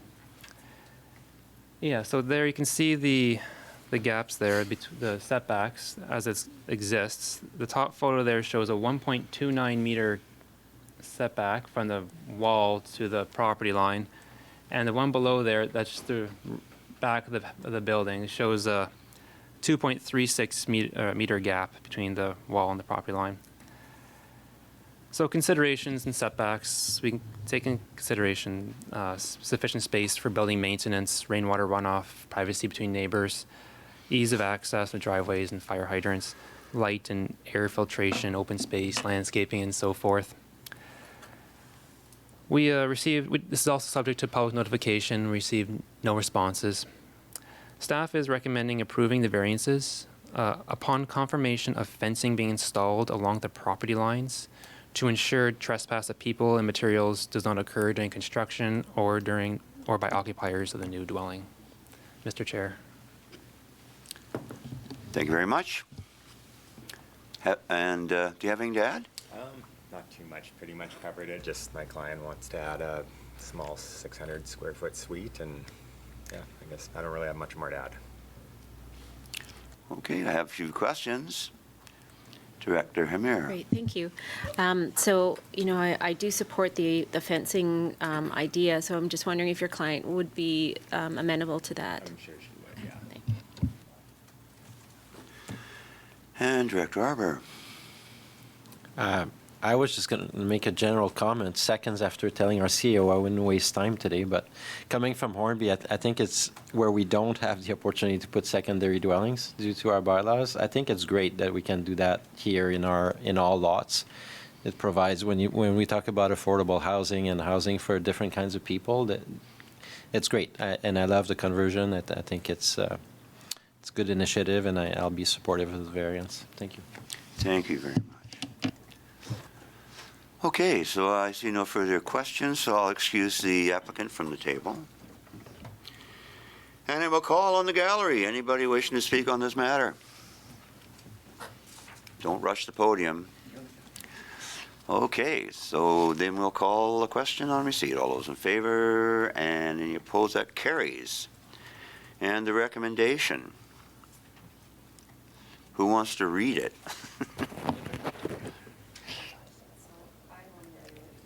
I'll get you. There you go. That the board approved development variance permit DV8C19, that's the one we're on, to decrease the minimum rear yard setback from 4.5 meters to 2.36 meters, with the applicable setbacks related to the eaves and gutters from 2.5 meters to 2.03 meters, and to decrease the minimum rear southwest yard setback from 4.5 meters to 1.29 meters, with the applicable setbacks related to the eaves and gutters from 2.5 meters to 0.84 meters, for the purpose of converting the accessory building into a principal building on the property described as Lot 9, Block F, District Lot 95, Comox District Plan 13540, and that as a condition of the development variance permit, the owner install a fence along or adjacent to the lot lines beside the building to be converted. And finally, that the corporate legislative officer be authorized to execute the permit upon confirmation that the fencing has been installed. Second. Any further discussion on the recommendation? All in favor? Unanimous. Number 5, Electoral Area C Development Variance Permit, DV9C, 1750 Comox Logging Road. Permission to treat this as a hostile applicant. Over to Jody. Okay, I'll make this one short and quick. Yeah, page 8, if you go to the last page of this entire agenda package, you can see a conceptual illustration of what this building is going to look like. It's the raw water pump station on the left and a utility building on the right. So there's a slim area between the shoreline and the statutory right-of-way that goes to Fish and Game lands. Given the size of these buildings that they turned out to be, they recommend as designed by engineers, and a 1 meter setback can be accomplished between the shore and the right-of-way, with the eaves and the utility buildings extending right up to the property line. We issue public notifications to adjacent landowners, and no written responses were received. So staff is recommending approving the variances. Mr. Chair.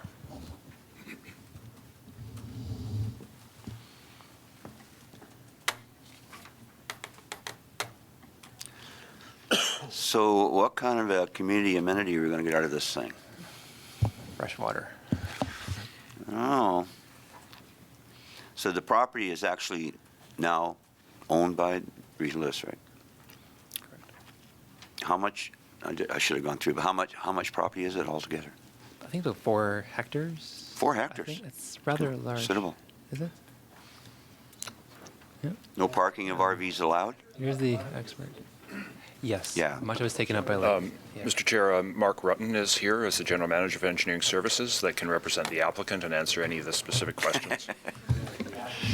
Okay.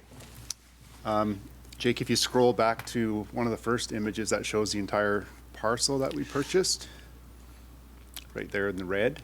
That little, oh yeah, there it is. You can see that's the parcel, but much of it is seasonally underwater. So in the low water times, it's all dry, but at high levels, high lake levels, it's a bit of a lagoon there, and it does get underwater. So the usable parts of the property for construction are very small.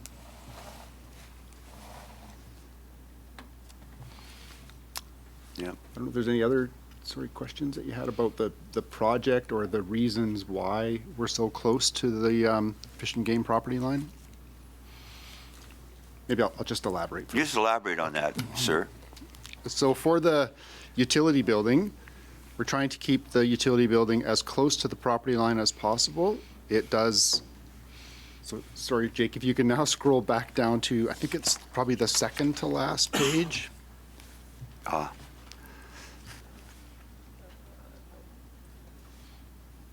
that one, but you'll have to zoom out a bit.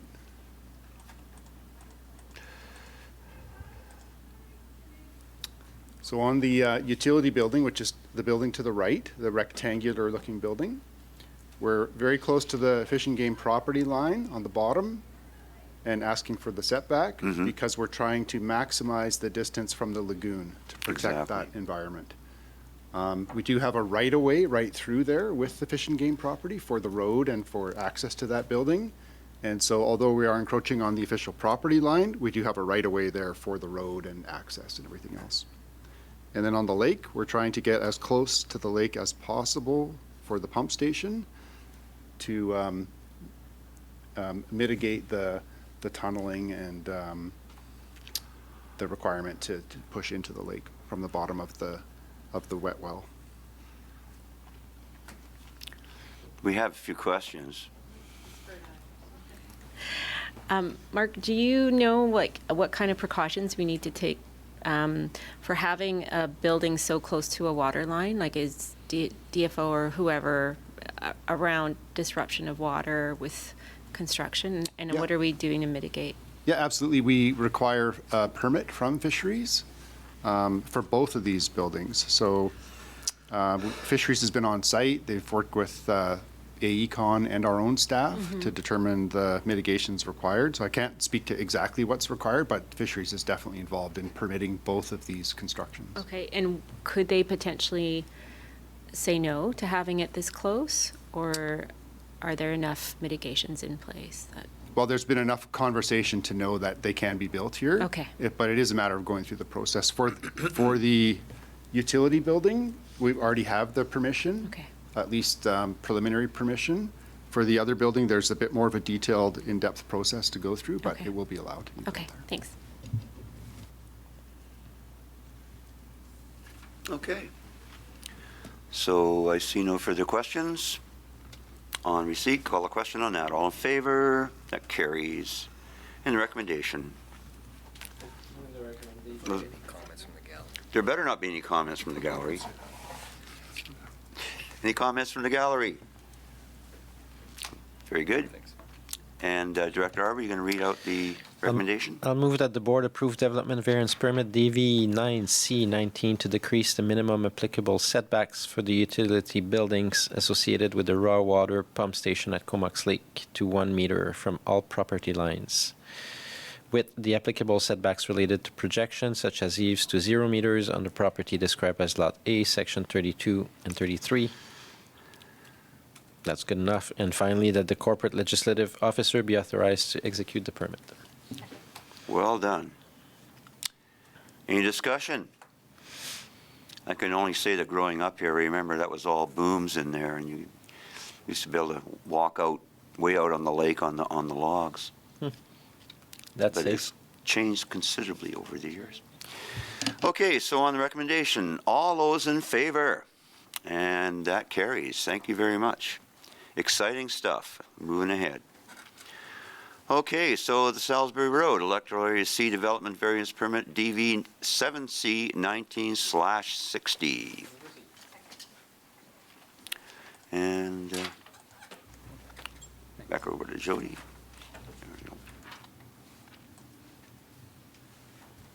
Yes, okay, so this is another residential property south, I think, west of Courtney.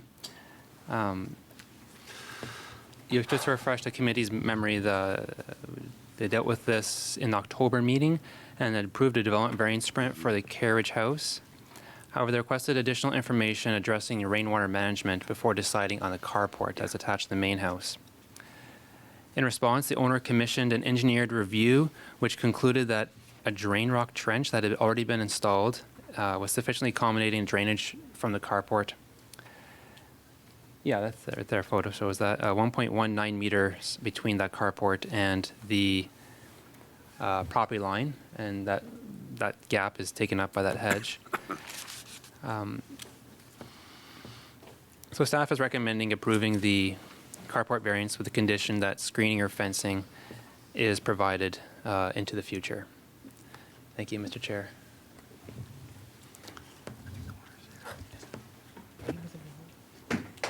Okay, there's a. Let's put him on the hot seat. Come on. Okay. Yeah, this is Mr. John de Ballenhart, the property owner. Hi. John? Hello. Yeah, it's all going good? Going all right, yeah. Yeah, fair enough. Any questions? Well, I did see something in there that might have tweaked the interest of Director Arbor when they called it a French drain. Did you read that, Director Arbor? In the report? Wedler Engineering included a French drain installed parallel with the driveway suitably accommodates the rainwater. So there you go. No. Okay. It's just anything French is superior, and I'd like to point out that the applicant and I are on the Lessard side, but that's my mom's maiden name, so how could I refuse this application? You should recuse yourself from the meeting, I think. Very good. Any other questions, comments? Move ahead on this one. Thank you very much for coming in, and we'll excuse you from the table while we take a vote on receipt. So on receipt, all in favor, that carries. And recommendation, you want me to read this one? Pardon? Oh, that pesky gallery. Anybody in the gallery wishing to speak to this matter? Ask for a second time, third time? Okay. I'll read the recommendation that the Comox Valley Regional District Board approve development variance permit DV 7C19 amended to reduce the minimum setback that applies to the carport from 7.5 meters to 1.19 meters, and the setback applied to its eaves from 5.5 to 0.74 on the property described as Lot 43, District Lot 160, Comox District Plan 30194. And finally, the corporate legislative officer be authorized to execute this permit. Second. Any further discussion? Call the question. All in favor? That carries. Thanks very much. Electoral Area A, Commercial and Industrial Development Permit DP 14A-19, 3771 Island Highway. This should be good. Thank you. And the owner, Mr. Jim Crum, and his son are in the gallery here. They want you to come up to speak. Welcome, fellas. Good morning. Okay.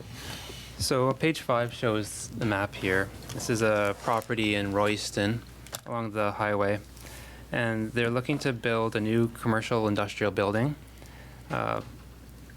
These buildings require a form and character development permit that seek to maintain a rural character to the surrounding area, and it can affect things such as exterior finishes and elements of site design. So it's a commercial zone property just outside the city boundaries. It's surrounded by residential lots and one industrial lot nearby.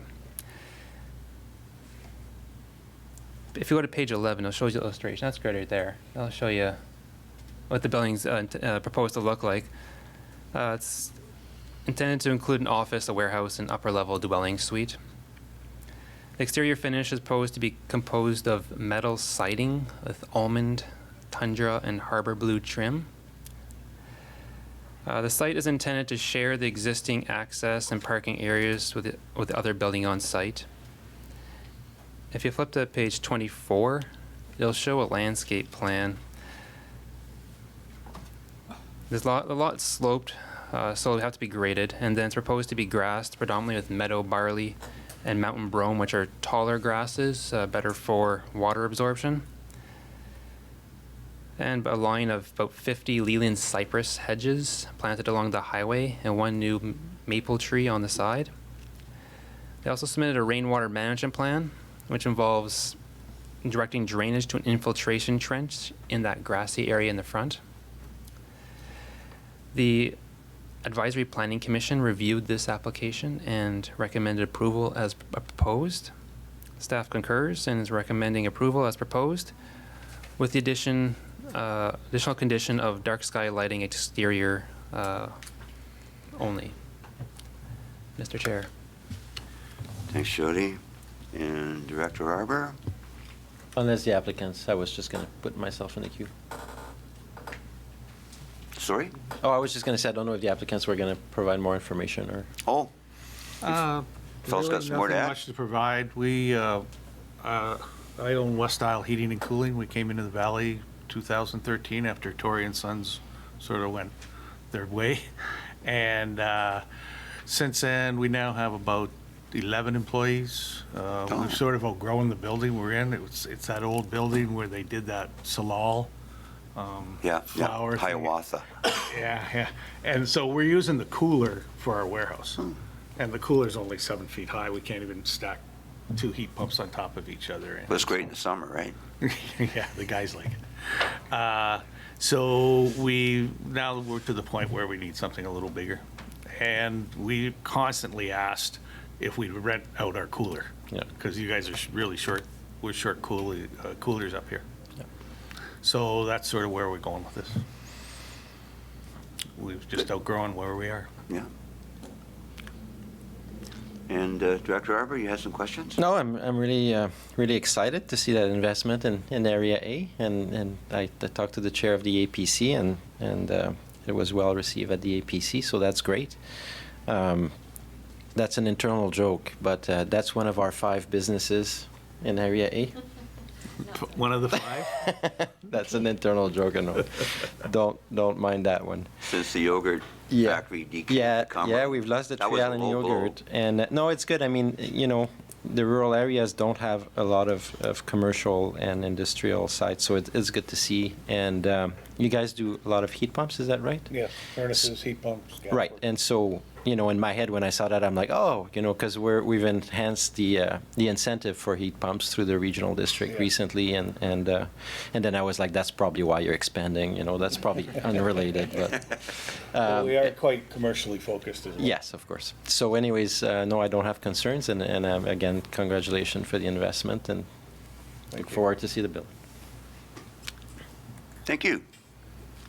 Any other comments or questions? Seeing none, I'll excuse you both from the table while we take a vote on receipt. Thank you very much for coming in. So, on receipt, all those in favor? That carries. And there's a recommendation attached. Director Hamir? Right. That the board approve the development permit DP 14A19 on property described as Lot 2, District Lot 86, Comox District Plan 42151, 3771 Island Highway South, for the development of new commercial industrial building. And finally, that the corporate legislative officer be authorized to execute the permit. Second.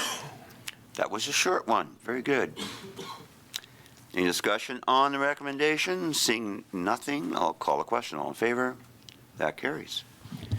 Number 8, Electoral Area C zoning bylaw amendment, RZ 5C 18, Wilfred Road. A report for receipt. Thank you, Chair and Directors. And Bruce Chow is here, or Brian Chow, pardon me, Brian. And he will Bruce's lead brother. you on the next 2 reports, I think, 1 or 2, yeah. All right, thank Brian, you. is it? Yes, that's right. Thank you, Mr. Chair, and to the committee members. First of all, I'd like to invite the applicant as well as the agent to the table. Here we have Henry Unger, who is one of the owners of the property. He was represented by the agent Garth Parkin. Well, thank you very much.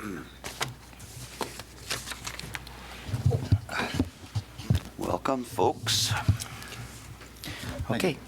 The subject property is at Wilford Road and is approximately 4.3 hectares in area and is currently zoned Rural 8.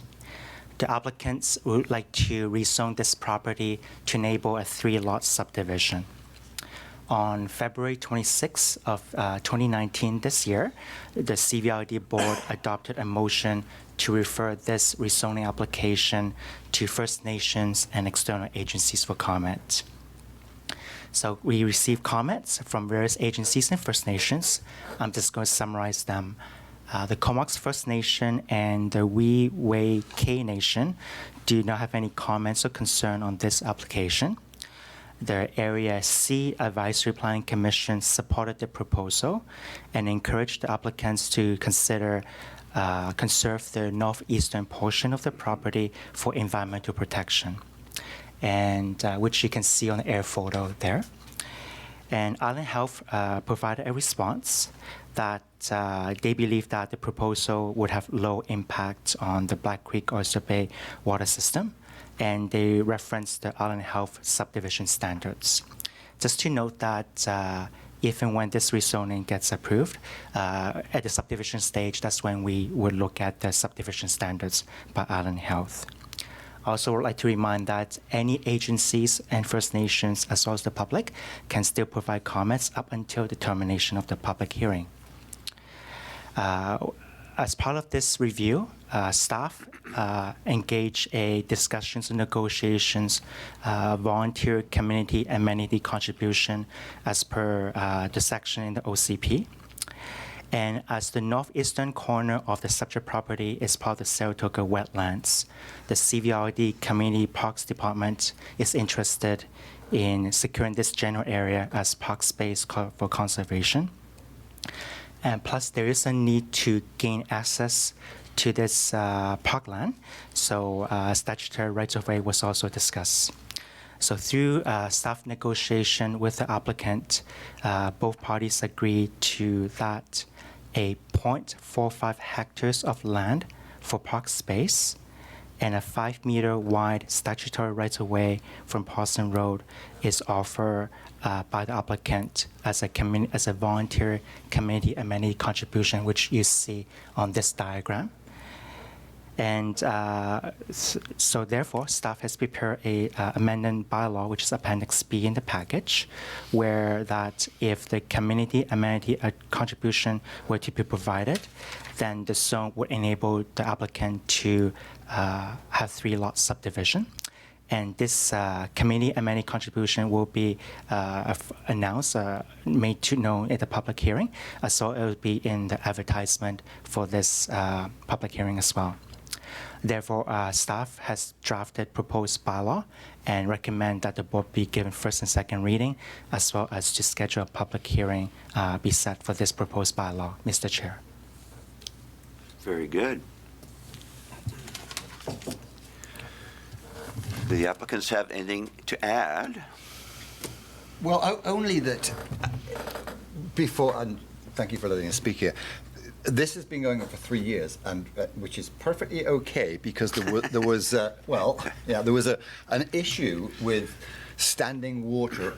The description of these lands was standing water on the property during many parts of the year, and that is absolutely untrue. And we've now discussed this with Rupert Wong from the Current Environmental Limited, and he's revisited the property, and the only wetland is that northeast corner, which is now going to be a park.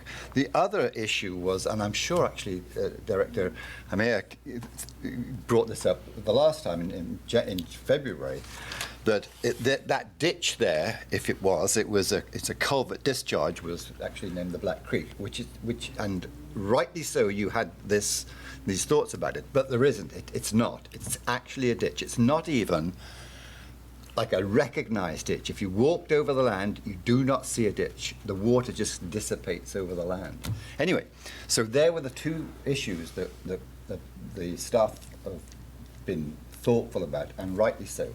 But now they've been proved that is now a registered ditch, and the standing water is only in the top right-hand corner. Okay, thanks. You going to harmonize to that, or? No, I totally agree with what Garth has said. Yeah, it's been kind of an interesting journey. Yeah. Anyway, it's we're looking forward and not looking back. So yeah, looking forward to moving on to the next stage if we get approved. And so, yeah, thank you. We're on the home stretch now. Okay, we have a couple of questions from directors. Director Muir? More so a comment rather than a question. So I just want to thank both the applicant for the time that you had to take into confirming, what was happening with the water movement on the property. I really appreciate that was an expense and an added time that had to be taken out. So thank you for that, and thank you to staff for negotiating the donation to for the community amenity. So I look forward to hopefully having the community really benefit from that. So thank you. Thank you. Director Arbor? Great. So just to refresh my memory, because it's been so long, and I'm not sure. Maybe I missed it in the report. But so you've established around the ditch issue? Yes. But is it still, there's the severity, but then there's a province. Is that ditch considered part of the RAR or anything like that under provincial regulation? I have no idea. Okay. I can answer that through the chair to committee members.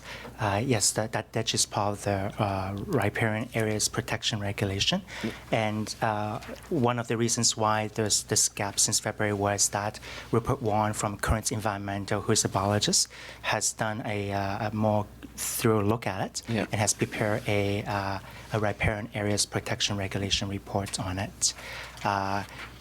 So yes, it has been done, and the report is ready, and we will definitely use that report at the subdivision stage. Sure. Because in rezoning, it's good for us to know, but it's not required as per the regulations to actually do something with the raw formally, like in getting a permit or things like that. We will kind of in the subdivision stage. That's right, because it may limit developable land within those new lots, correct?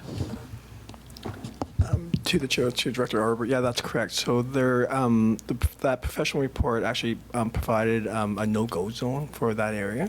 So Okay. really any development within 30 meters of that ditch, even though there's still some connectivity to a water course, Yeah. would trigger a development permit through staff, but also a provincial riparian area regulation report. And are they as strict with their provincial riparian as they were 5 years ago? Like, what are the odds that it could actually render some of those lots barely developable?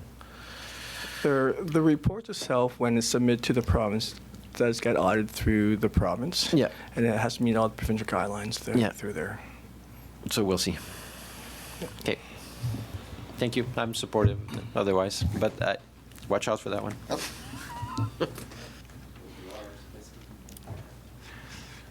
The mouse at Rard. Okay, yeah, well, I would say that thanks you guys for putting up with us for all this time, going through the hoops and hurdles.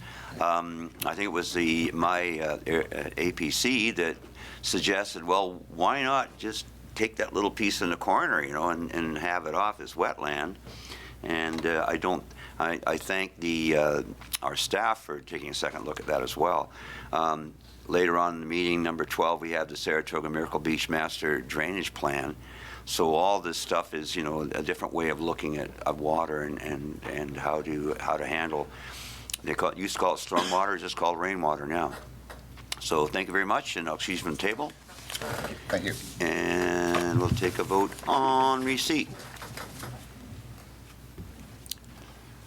So on receipt, call the question. All in favor? That carries. Recommendation, you want me to read it? Go ahead. Okay. That the board give first and second reading to bylaw 593, being Rural Comox Valley Zoning Bylaw 520-2019 Amendment Number 1. For the property described as amended Lot 1 DD 20594N, Block 29, Comox District, Plan 3139. Except that part of the said lot bordering on the north plan of 5517 and east by the Island Highway, as said highway is shown. A whole bunch of other numbers, which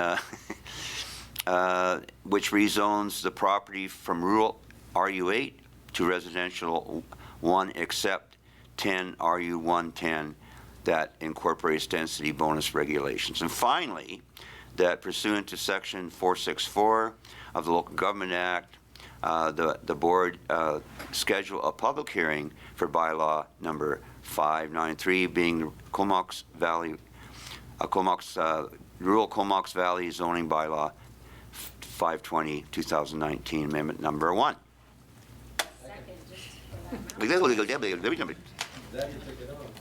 All in favor? Well, I left like 3 sentences with numbers out of it, but I'm sure that somebody will figure it out. Now, I would entertain that we vary the agenda and move number 9 to the end of the meeting for a more fulsome discussion. Second. Okay. All in favor? Carries. So, we'll go to the proposed amendments to municipal ticket information bylaw report for receipt. And we're waiting for Amanda? Yes, we are. In the meantime, I'm wondering whether we could go to number 11, King Coho Wastewater Service. Okay. All in favor? Okay. So number 11, report for receipt. Thank you. Thank you, Chair and Directors, and Derry and Vince are here to explain the report and answer any of your questions, as well as Mike. Thank you. Great. Welcome, folks. Thank you, Russell. Through the Chair and the CEO, the purpose of this report is to provide an update on capital improvements being made to the King Coho wastewater treatment plant, to seek approval for additional funds for these required upgrades, and to request approval for a parcel tax bylaw amendment and proposed future expenditure reserve fund bylaw. The King Ho wastewater treatment plant services 37 individual condo units near the Little River Ferry Terminal. On-site wastewater treatment and discharge of effluent to the marine environment is authorized by a Ministry of Environment and Climate Change Strategy permit.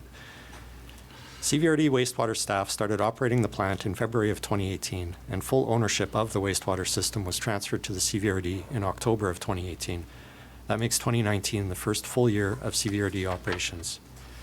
Prior to the transfer of the facility to the CVRD, a 2017 condition assessment by McElhaney found the facility out of compliance with several conditions of its operating permit. If you look at Figure 1 of the staff report, that illustrates how the biochemical oxygen demand and total suspended solid levels relate in relation to permitted limits. This assessment also provided recommendations on the upgrades necessary to bring the system in compliance with the Ministry of Environment permit. Many upgrades and operational changes have been made since the CVRD started operating the plant, and while improvements to effluent quality have resulted, consistently meeting these permit requirements remains a challenge. One remaining upgrade from the McElhaney assessment is to convert the existing emergency storage tank to an equalization tank. CVRD hired ISL Engineering and Land Services to confirm the feasibility of this conversion and to complete a design for us. It is expected that this conversion will result in effluent quality that meets permit requirements, thus improving water quality in the receiving environment and reducing the risk to the CVRD of Ministry of Environment enforcement actions. ISL has provided a capital cost estimate of just over $182,000 for this project. This is well in excess of the original budget. Including a construction management and contingency allowance, a total of $135,000 in additional funding is needed to complete this project. And Table 1 of the staff report outlines the parcel tax implications of 3 different options for sourcing this funding. 100% Community Works funds, 50% each of Community Works funds and borrowing, and 100% borrowing. The recommendation in the report is to source this funding 100% from Area B Community Works funds. When factoring in parcel tax funds collected this year and the prior Community Works funds allocations, this would result in an overall funding split for this project of 65% grant and 35% tax, which is quite similar to other infrastructure grant funding programs. The staff report also recommends a 2020 parcel tax rate of $1,388 and change. Once the capital upgrade project is complete, we'll be taking another look at asset management planning for this service, which could impact parcel tax rates in future years. And lastly, the report recommends the adoption of a future expenditure reserve fund bylaw for the service. This would help mitigate the impacts of unforeseen operational costs in future budget years and help to balance biannual expenses such as the outfall inspection. And with that, I'd be happy to answer any questions. Okay, Director Hamir. Great, thank you. Thanks to staff for that presentation. So first question is just more in general, how this water treatment system got to this stage. Is there any way you can characterize what has happened prior to the CVRD taking over the management and ownership? How is it being managed, funded? Like, what was happening? Yeah.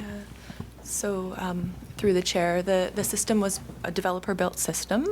I think originally installed with on-site disposal fields, and then expanded to marine outfall once the development was built out. Okay. Before the CVRD took over ownership, it was being maintained by a private contractor, and certainly, I think they were aware of the permit compliance issues, Okay. but that's why they approached the CVRD back in 2015 to be able to help assist with those. Was the system just not sized properly to accommodate? I'm assuming the reason that we have an equalization pond requirement is just the system's being overloaded, or is that just a misunderstanding? Yeah, no, the system is actually adequately sized. Okay. There's additional capacity in there for I guess, a fourth phase of the development that was never actually constructed. So Okay. the sizing is adequate. It's just a loading issue. I don't know, Mike, if you want to. Yeah, it is a loading issue. Hydraulically, it's sized for all the flow, but the peak flow rates are a little bit too high for the existing equipment. So an equalization basin will take that peak off.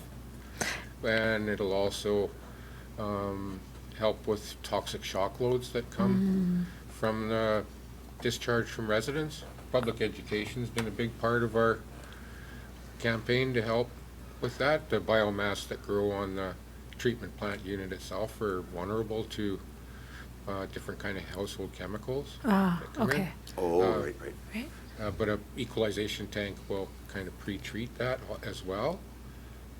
Okay, and peak flows, I'm assuming there's no stormwater that's going into this. It's just everybody flushing their toilet all at the same time when the hockey game's on and the commercial comes on. Okay, I've heard of this before. Okay, because my concern with taking funds out of the capital works was just understanding, if this system was not properly it doesn't sound like it was a maintenance issue. It was just, it's like you said, it was the loading issue, the way it was maybe planned for having this much at one time, and who should bear the cost of that. So that's kind of what I'm struggling with a bit. Yeah.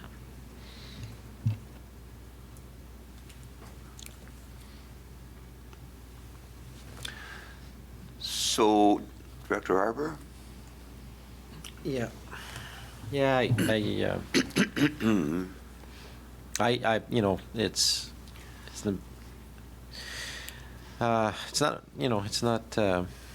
not an easy one because, as always, you've always heard my tune around the opportunity cost of community works funding, and ultimately, I think it's an Area B decision somewhat around whether 200,000 is a good investment for 37 units in relation to other projects that could be supported in your area. So that I haven't analyzed Area B as much as I've analyzed Area A, but that would be my only caution. So I do appreciate that staff put three options, recommending number one, but also acknowledging that there were alternative methods to slice that pie.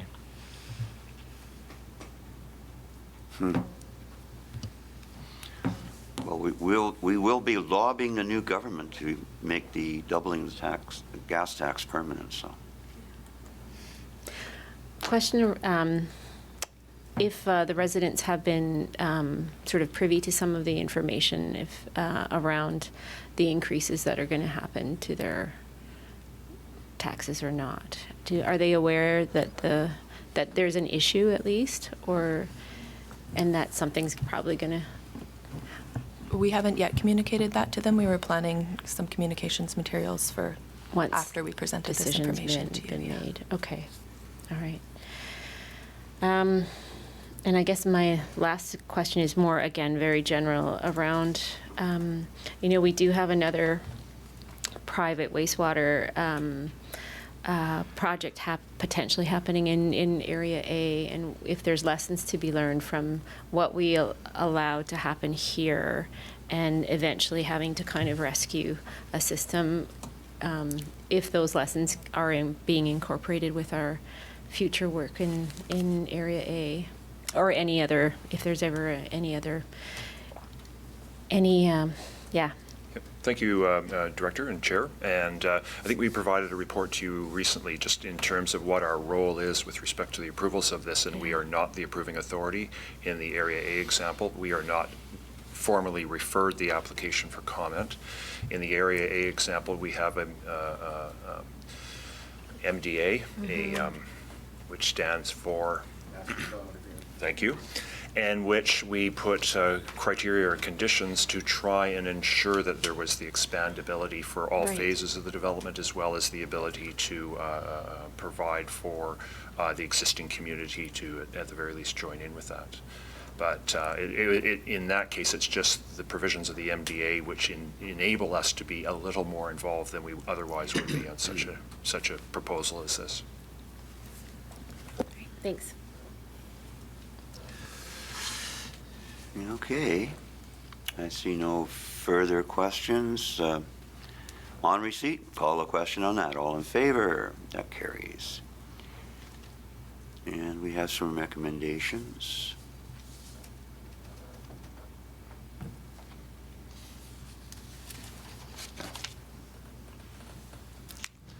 Dr. Hamir. Okay, sorry, I'm just gonna what the order of this is. Under recommendation 1, I would prefer that we do a 50-50 split rather than the entire amount coming out of the Capital Works Fund. If that would be amenable, if I could get a second for that. Option 2? Yeah. Option 2, yeah. Second. So shall I read out that recommendation that the King Coho Wastewater Service Parcel Tax Bylaw number 563, 2018 be amended to reflect a parcel tax of $1,388.06 per strata to be levied in 2020. Sorry, Director Hamir. If we're going with option 2, Yes. the estimated parcel tax for 2020 would be $1,786. Okay, sorry. I'll, Oh, wow. Yeah. That's a big hit, yeah. So, well, it's going to be big anyway, yeah. So, I'll amend that to 1,786.41.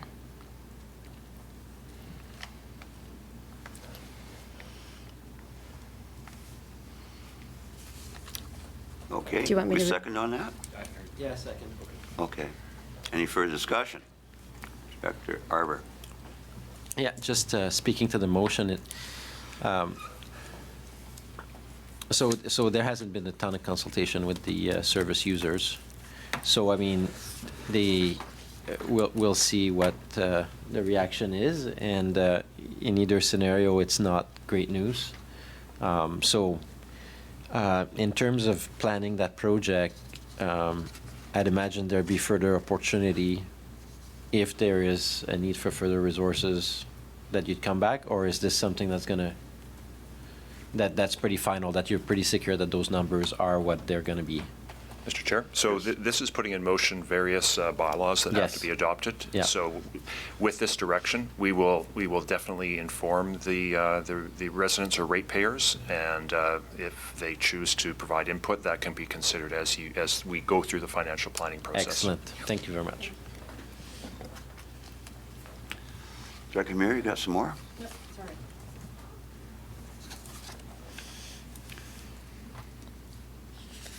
So, any further discussion, comments? Wailing and gnashing of teeth? Nothing, none of that? Okay, call a question. All in favor? That carries, and it's all Arbor's fault. Does that have to be amended to that other rate? Has to be amended? Number 2 isn't as it is here, but it needs to be that 1,700, same rate as it. Yep. Okay. I'll move that the King Coho Wastewater Service Parcel Tax Bylaw number 563, 2018 be amended to reflect a parcel tax of 1,700. Help me out, please. I've lost it. It's not my sheet.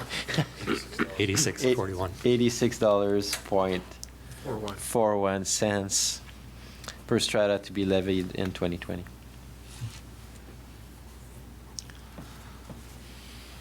Seconded? Oh, sorry. Oh, sure. I have a question.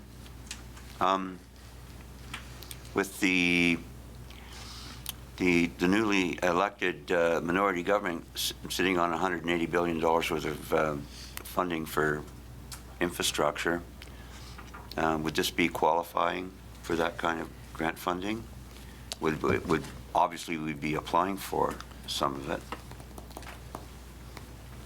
Likely, because it is infrastructure owned by the regional district, but ultimately the regional district will have to pick and choose its priorities, right? And your priorities might be for higher, larger projects with more population and a bigger economic impact. And that's probably the appropriateness of community works funds for these smaller projects that may not be the biggest It's all priority for them. discretionary. Yeah. So long-winded answer, but yes is the answer. Okay. All in favor? That carries.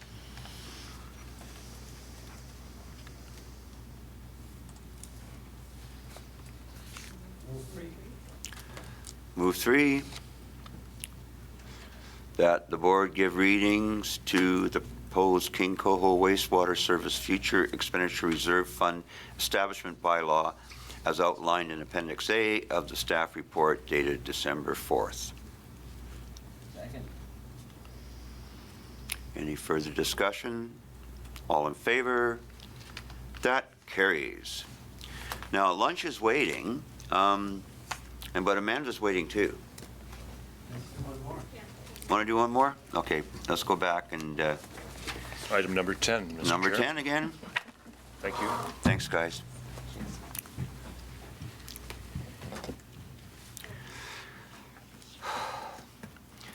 So report dated November 29, 2019 regarding proposed amendments to the municipal ticketing information bylaw to reference the recent adoption of the rural Comox Valley zoning bylaw number 520 for receipt. And over to staff.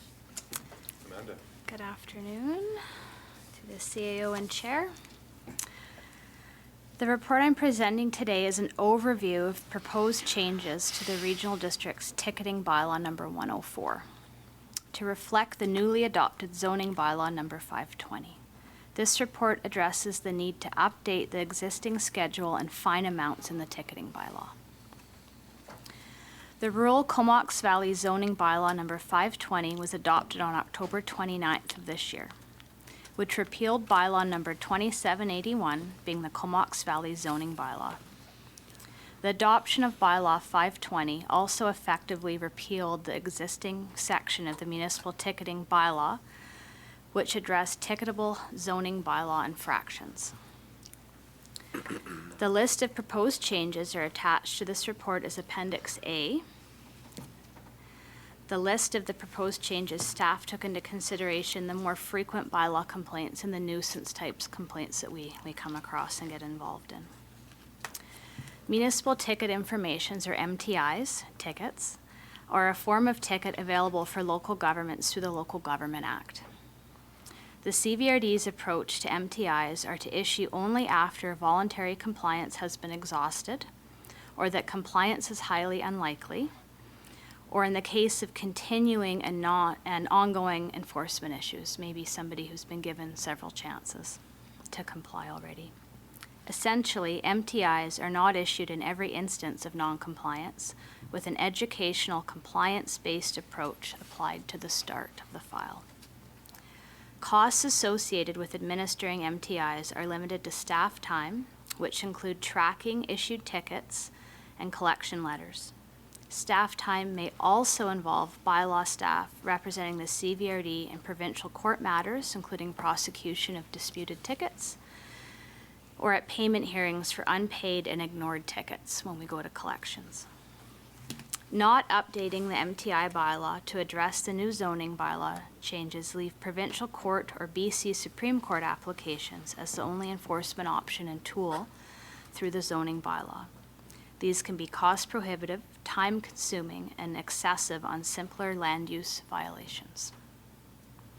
The recommendations on this report are that the proposed changes for Schedule 16 of bylaw number 104, being the Comox Valley Regional District Municipal Ticketing Bylaw, be amended to address the ticketable offenses in the Rural Comox Valley Bylaw number 520 as outlined in this report. I can answer any questions on the schedule. We have questions. Director Hamir. Great, thanks, Amanda. So I'm assuming that there were some changes to the amounts made before the old bylaw. So what were the old amounts kind of in the area of? Yeah, through the chair. Originally, all the tickets in that ticketing bylaw were around $100. Some of our building infractions were around $250. We first got MTIs here in 2006. So so it's $100, the 500 is the new 100. Yeah. So across the board with animal control, building, noise, nuisance, we've been raising them to 500 as a housekeeping whenever we get an opportunity. So Sure. the changing and repealing of the old zoning bylaw triggers that. Okay. And then just a question on one of the items. Operating a farm retail sales contrary to regulations. Do you know what regulations, like what is that referring to? Through the section 300 in the new zoning bylaws, typically they're all related to farm use. Okay. So these are ones that even with an ALR regulation present, local governments have more ability to regulate. So the farm retail sales may be beyond the permitted footprint. Okay. Say square footage, but square meters now. Anything else related to the actual, so not taking away the ability to do so. Right, but in certain regulate. Okay, thanks. Dr. Arbor? This is kind of fun because we have an empty room, and on Hornby and Denman, this exact item is before the communities, and it's packed the rooms, and they had to delay by 6 months, and it's mayhem over there around the implementation and revision of this. I just want to clarify whether is there anything that's relevant to our vacation rental and cannabis reviews in this thing? And I was wondering if the home occupation, operating a home occupation contrary to requirements, or if anything like that. And then the second question, which is a bit different, is are those amounts of fine, is every new day a new offense? And so, and how do we deal with that? Through the chair. Thank you for asking about the cannabis, actually, and the vacation rentals. Those were two specifically left off this list. Yeah, there you go. For reasons being that with Yeah. the cannabis changes to be implemented, anything made now, we likely might have to go back and alter. Good, very good. Also, we'll leave it on vacation rentals on the same purpose. The home occupation strictly prohibits basically retail sales of cannabis, so that's home occupation.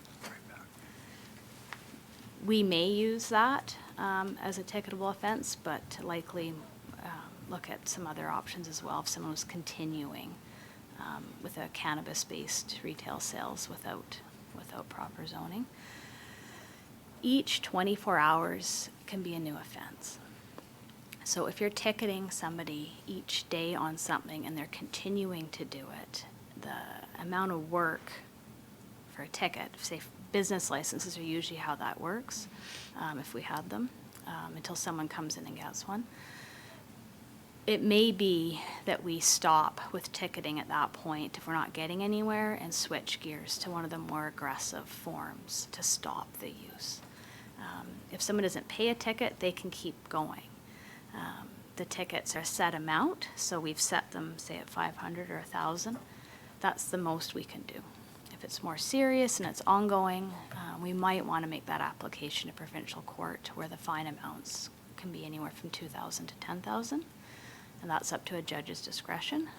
That would likely get someone's attention more than us going out daily for tickets. Sure, but do we have a general guideline? So say that somebody's got a non-compliant use, and we ticket one day, and we ticket the next day, and we ticket the third day, and do we have any internal guidelines as to what those limits are so that people don't end up with a $20,000 bill after 20 days? I think the most important thing always for us is compliance. Yeah. So we do follow the bylaw enforcement policy on that. Behavior and someone's attitude towards us as staff and CVRD, we probably would know whether the second or third ticket, whether we were going to get anywhere. Right. If somebody complies, comes in and rectifies it, quite often we're going to be making those tickets warnings. Right. We've got them in the door, they've applied for their building permit, or they've fixed the situation.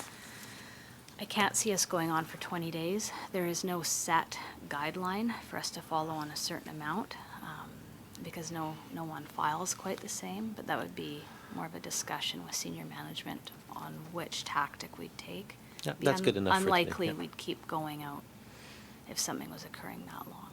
Okay, thank you very much. You're welcome.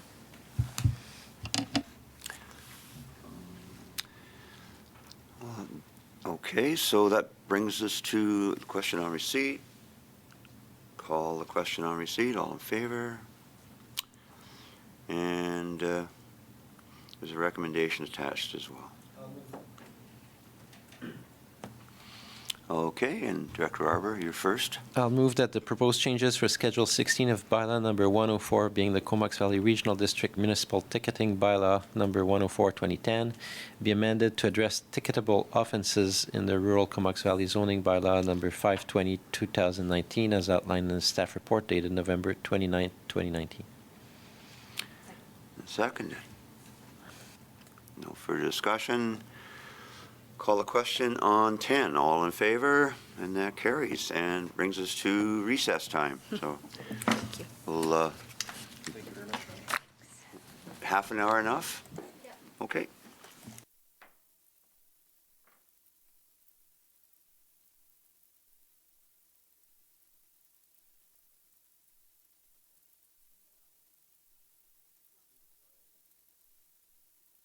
Drainage plan for receipt. Thank you, Chair and Directors, and back to Vince and Derry to present the report and answer any of your questions.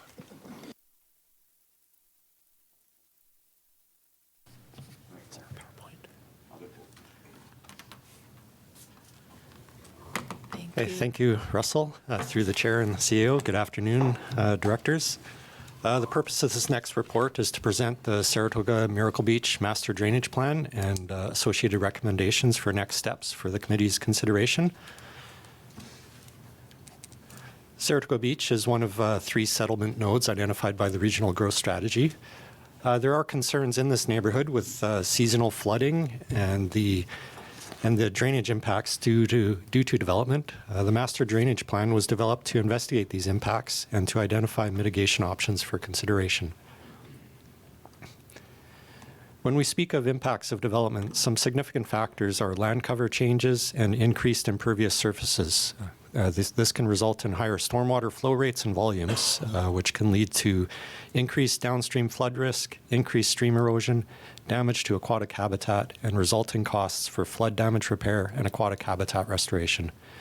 Another factor is reduced summer base flows and the impacts these have on summer water availability for human use and for aquatic life. Currently, the Saratoga Beach area's settlement node designation attracts a fair amount of interest in land development.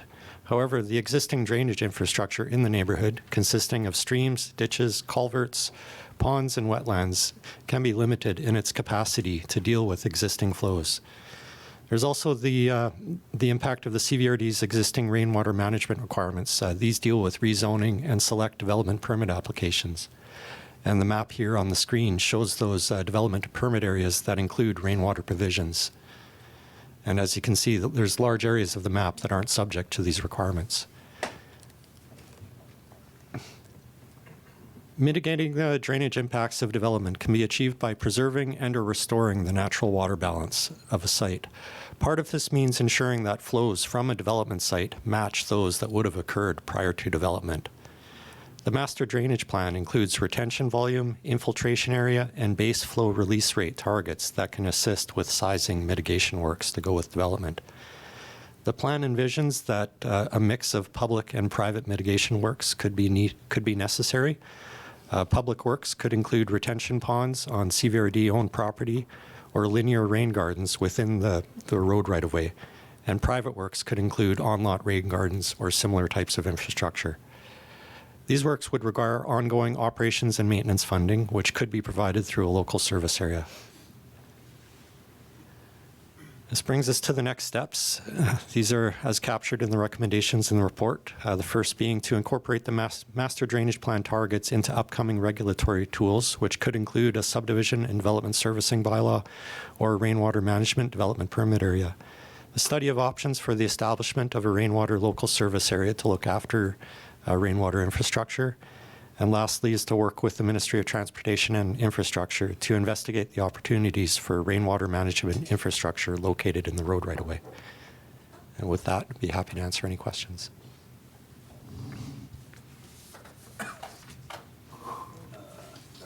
Great, thank you. So some of my questions are going to relate to like the historical stuff that happened way before my time.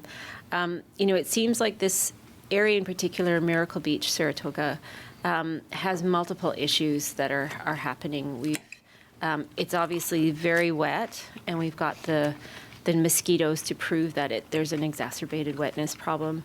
And it's also a very low-lying area, and you've mentioned the National Disaster Mitigation Program that we're going to be working on as well.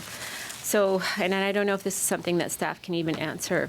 How was this a development node?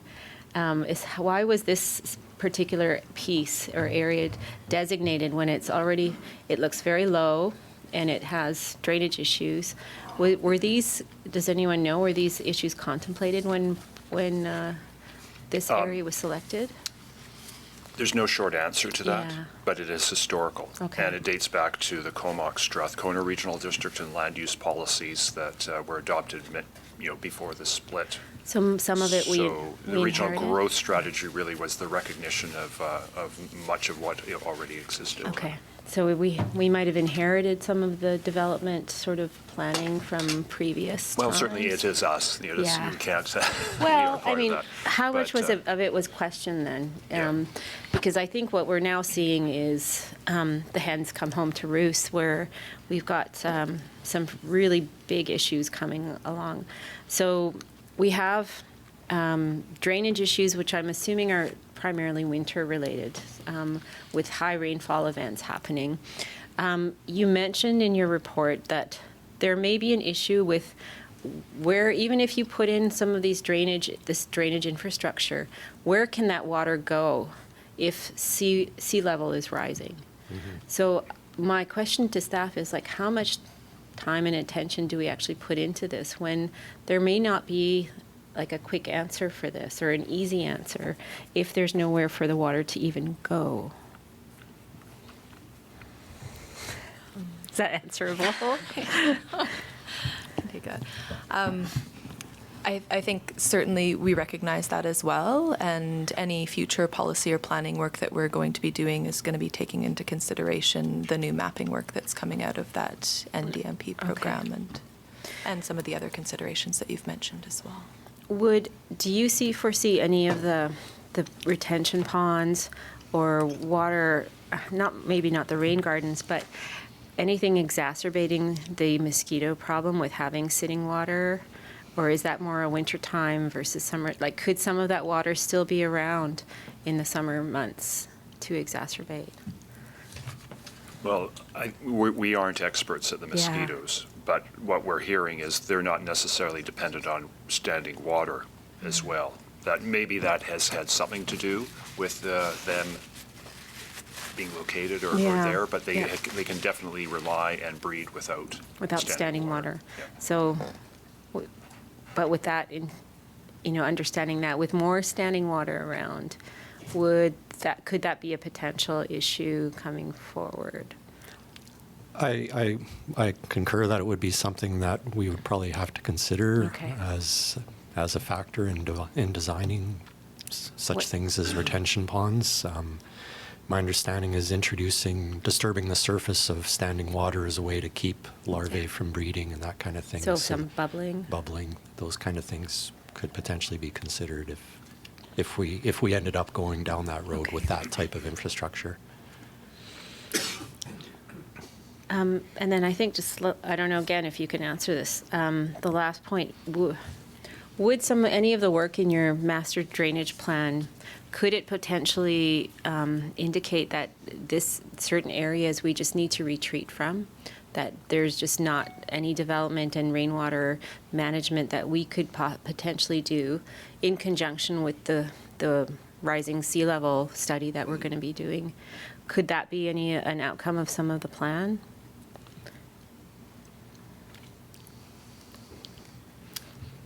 Yeah. I think it's a little bit premature to answer that in advance of seeing some of the mapping work that's coming out, but certainly those are some of the questions we're going to be asking, and sometimes it's going to have to be dealt with on a site-by-site basis as development applications come in. Okay. And if they're not able to meet some of the targets that we're setting, then those are Sure. Okay, thanks. I can speak a little bit to the Aedes dorsalis mosquito. That it's not your regular run-of-the-mill mosquito. They don't overwinter. But the eggs that they lay can stay dormant for 10 to 20 years. They need very little water to breed and multiply. They're very small. But that was my first thought too. It's funny how this is all, we're talking about retention of water at the same time we're talking about eliminating standing water. But it's a different issue with these mosquitoes. They're very difficult to get on top of because they don't require the big bodies of water. They can actually grow. The larvae can grow in salt water, brackish water, which is really weird. But certainly, getting back to your how it was identified as a growth node. We have some work done on the local area plan on this. It's one of the things on my strategic list is to get the local area plan done.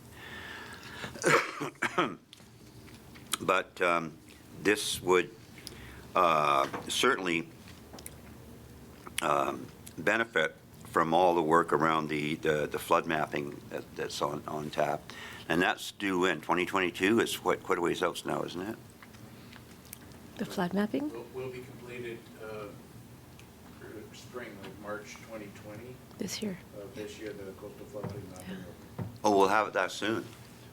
Yeah, I mean, there may be a little bit of further work to be done that will come after. Okay. But essentially, it'll be complete this in 2020. Okay, so that would, no matter what happens with this report, it's going to definitely add to the information on the area. Local area plan, it was decided at the time with all the public meetings we've had on this and everything, that it's not a no-growth area, but it's a slow-growth area. And I think one of the reasons it was identified is because of its recreation and tourism potential, and its natural amenities with the Coast Range and the Straits of Georgia and everything. So it's, I don't know. I mean, if I just want to quickly touch on the fact that I tried to read 111 pages of this thing Saturday and Sunday. I got to a certain point and when I had a beer, that was it. But what I take away from this, and this is always our problem in electoral areas, is that it always talks about working with other levels of senior government. So MOTI, MOE, all. We're absolutely dependent on the partnership for any of the stuff to go forward. And I just, I won't say that they aren't really trustworthy, but sometimes they disappoint. Sometimes you get so far down the road with the ministry, and then all of a sudden a new guy comes in from somewhere else for a regional manager or whatever, and you don't go anywhere after that. So I mean, we looked at even talking about one of the other items on here about the swimming holes, in the Solom. I mean, there was some dangling of a carrot that we could get maybe that land by Lloyd's Haven, and some of that for a park. And then, of course, when it all happened, no, it just all of a sudden we got the rug pulled under us, and we had to come up. Area B and C had to come up with the money for the horse trail and the approach to the bridge and everything last minute. So I don't know. I mean, what I see too is the reluctance of us to take on much of this stuff. I go back to the Queen's Ditch and all the work around that. I mean, it's all worthy stuff, right? But unless you're going to get support from the province and Queen's Ditch support from town of Comox as well, right? I mean, that should be a really high priority item, the flooding down there. We talk about expansion of the airport and whatever, and yet we can't seem to get everybody pulling the same harness. So, I mean, this is all good work. And the targets, design a criteria about development service bylaw, options for service, different kinds of options for funding it, maybe some tax requisition, but in the same token, we come up flat. It's like, none of this stuff's going to move ahead, so you don't want to spend a whole bunch of money on it because where's the path forward? It's all dependent on other players. And yet we should be doing it. But like I say, back to the Queen's Ditch, I mean, all that work has been done on the Queen's Ditch. There should be something falling out of that. But again, we have that conundrum about once you express interest, once the regional district, takes an interest in mosquitoes, all of a sudden we own the issue. All of a sudden you talk about flooding. Well, all of a sudden now we own the issue around flooding. Well, some of the stuff could be solved very easily, especially down like on Seaview Drive and that, where there's like the ocean's here is a bit of a rise and it tapers down. The road's here and there's another rise. So what happens when it floods is that whole road is underwater. And there's a tidal gate that opens up and closes, but it's always full of boulders and it stays open all the time or whatever, right? But culverts, I mean, something as simple as culvert. You talk about mitigating against climate change, and I had the great honor of being assigned an advocacy days last year to Andrew Weaver, to talk to Andrew Weaver about climate change. That didn't go well. I think that was Arjun. He still owes me for that one. That was like, but it sent me to talk to Andrew Weaver, and he's going, well, what do you think? 3-degree raise in temperature on the world is going to look like? I'm going, no. We're just lobbying the government for culverts. I said, we just want basic things, and there you go. Look at all the culverts out there are all failing, right? So is that our problem? No, that's MOTI. Do they do an asset management plan? Have they got an inventory? I'm sure they probably do to a degree, but are they active on it? No, so I'm worried because, I mean, there's a lot of good work went into this, and I'm sure we can find a nice brand new shelf down at the new RD to put it on. But really, what are our options of actually moving these initiatives? I guess these are two big questions. And like I say, I go back to the Queen's Ditch. I mean, that should be going somewhere. We should be doing something. But how do you light a fire under, 3 different governments in that case? Maybe 4 if you count DND. So, it's all good stuff. Local area plan, we've already got some ideas about what do they call it, organized retreat, to move back to the other side of Clarkson. So now the other side of Clarkson has the option to zone tourist commercial, right? Because in time, where all the resorts are is probably going to be beachfront, so it'll be on the other side of the road. Anyway, so it's 20 grand. That's not too much to ask us to throw into the pot, but. And as I say, I mean, it's all good stuff. There's a lot of good material in here. We saw it today, tied right in with that one development, that little 3-lot subdivision. Do we get? Well, that wetland that should be preserved. But it's private property. So how do we do that? Do we actually put more money in our parks function so we can buy these wetlands and preserve them? I mean, I keep saying this, but I grew up here, and I grew up on Anderton Road, back when it was a dead end. So just over the hill past Smith's Farm in there. Smith's Farm called Beaver Meadows for a reason. It was a lake, wetland. Everything was wetland. It's all been drained wetland now, but it's still that wetland, right? So what do we do? I mean, it's all good material, but as I say, I don't want to go on and on and on, but I have been pondering this over all weekend, and I just think that it's a lot of good information, and I guess it'll serve well when we decide to, what kind of development's going to go in and what the amenities have to be. But How do we move forward when we're not the masters of our own ship? Next. Mr. Chair, the recommendations provided to you provide an option for you to move forward with the limited capacity that you have, recognizing that the ministry does have a role in this. And ultimately, if the regional district does want to become involved in this, we have to establish a service area. You have to have an area, you have to have people that are prepared to pay, and you have to set the limits on spending. So the study work will review that and assess that and be able to inform you whether you want to proceed with that or not. But it also does include working with the ministry, because ultimately, remember, they may be the approving authority, but their management of drainage is specific to the roadway, not the broader interests of the community. Yeah, they drain the road. Understood. Any more discussion on receipt? Call the question on receipt. All in favor? Carries.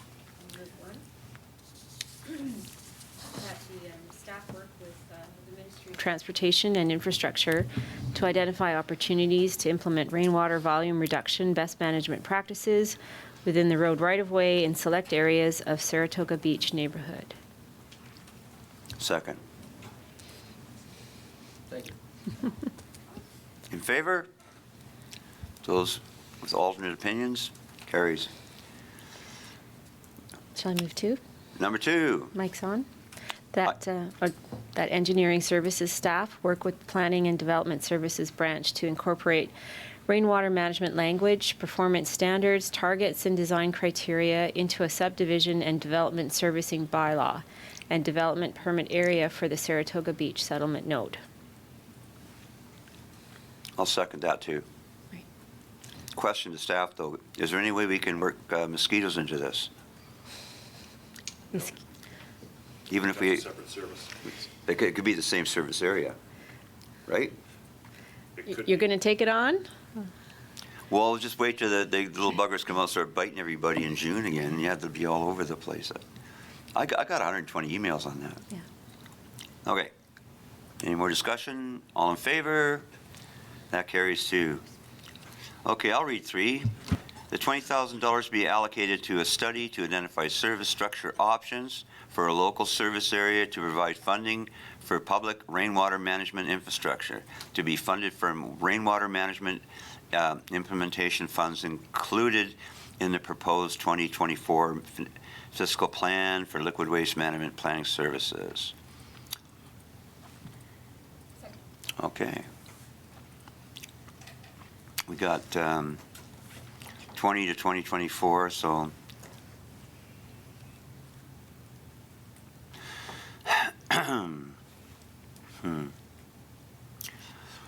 Okay, Director Arbor, save me. Oh, I won't. Just a question. So it's funny. It's a service I've almost forgotten that exists because I don't think we've had a ton of update on it. The liquid waste management planning service, or else I'm just blanking. I know it's there. I forget the size of it. It's huge. Yeah. And and because I can't remember it, that for me, I'm sure we're spending a lot of dollars out of it, and probably on union-based stuff too. But my question is perhaps, it seems like we're really assembling resources from all, you know, if we're looking to establish a service for the master drainage plan or something like that, how come we don't go to the feasibility dollars that usually are used for that? How come we go and dig into one of our existing services to fund a feasibility of developing a local service area, so another service? I'll just ask Kevin to come forward and answer that question. And do bear in mind that if a service is established, in the case of feasibility, you do have to pay the monies back. Yes, correct.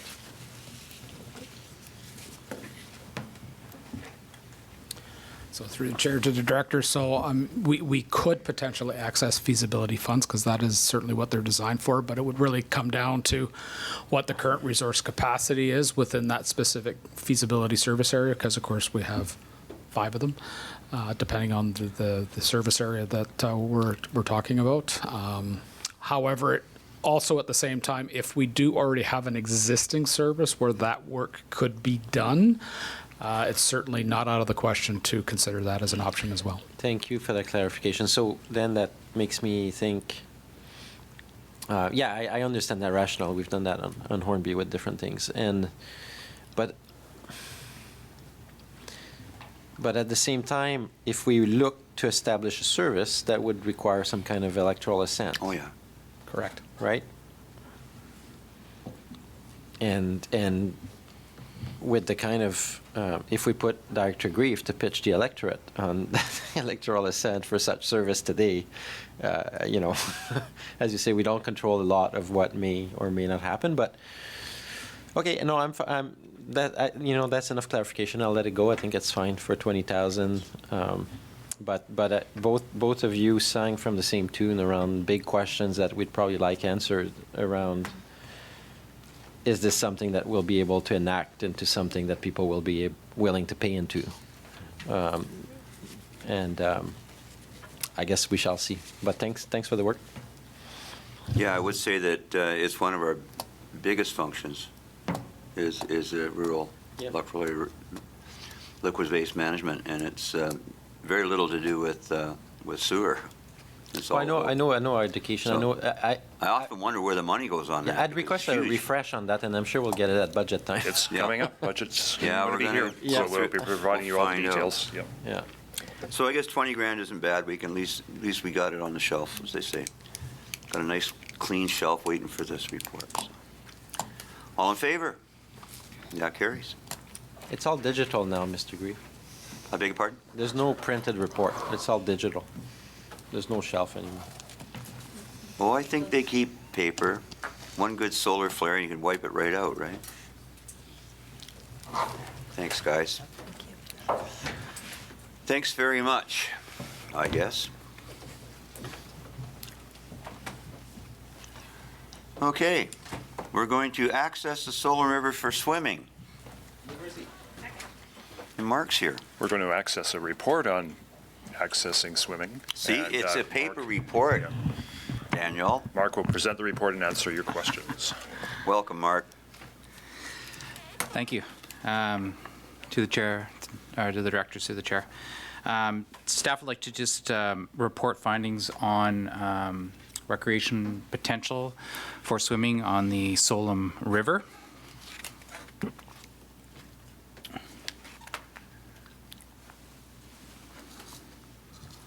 So we did identify 18 public land sites. So those were essentially parks and public road dedications that access the Solom River. And what we found is that really there's few and limited opportunities to improve the community access on public land. So this is just public land. The sites with the greatest potential for improvement are really the exhibition grounds and the end of Dove Creek Road, but those are under the jurisdiction of the city of Courtenay. Of those 18 sites, in red here, 5 of those have good or better recreation potential, and the ones in purple are there's 5 sites there that are really unknown as to the potential, and the reason that they're unknown is that we couldn't really access the water. There was either it was the bank was too steep, or we didn't know where the property lines were and things like that. So if we wanted to explore that further, we'd have to put in some extra resources for that. The popular swimming holes off of Dove Creek Road, which I think was the impetus to a lot of this study, most of that is actually private property, and there's only one. There's one kind of sliver where it's road dedication to the river, but that is kind of eroding, so there is no place there to put in parking or anything like that, and it doesn't actually directly access a swimming hole. So I think because of the limited access and the low summer flows, it may not offer the best sites for improving recreation use when we look at all the other rivers that we have within the valley. So this map just is an outline of the recreation potential. So the green dots are excellent. Yellow is good, red is poor, and the purple is the unknown. So down at the bottom, exhibition grounds and Dove Creek, we've got some good potential. And then there also is some good potential just within our own existing parks, like Headquarters, Town Site, and Spirit Park. So there is potentially an ability just to develop those sites further and increase the access. So I think at this stage there are some options for the directors to move forward. We can look at a more detailed study of access on the Solom. Obviously, that would require a little bit more resources, and we'd have to assess the right-of-ways and those kind of things and engage the adjacent owners. Or we can look at improving the lands that we already have, the ones in the parks. We can look at expanding the study to look at other rivers. Obviously, that's going to take resources as well. Or we could look at joining the city and having some kind of community meeting and get feedback on what people want to improve and where there's opportunities for all rivers within the valley. Or we can just kind of focus on other park priorities at this time. So happy to answer questions. I've got a quick one. Is that the official name now, the Piercy Bridge? Do they call it I never knew that bridge had a name. I mean, it makes sense because it's a foot of Piercy Road, but I never. Yeah, I'm not sure if that's actually the official name. It's now been christened the Piercy Bridge. Director Arbor. Thank you. That's super interesting, actually.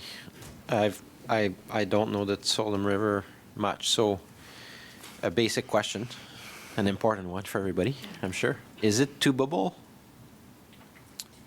Can you go down in tubes like people do on the... There's some very shallow spots in the summer. Right, so it's not a great tubable area. So we're really looking at swimming, mostly. Traditionally, it would be the early part of the season swimming. Okay. When the Puntlish was too cold.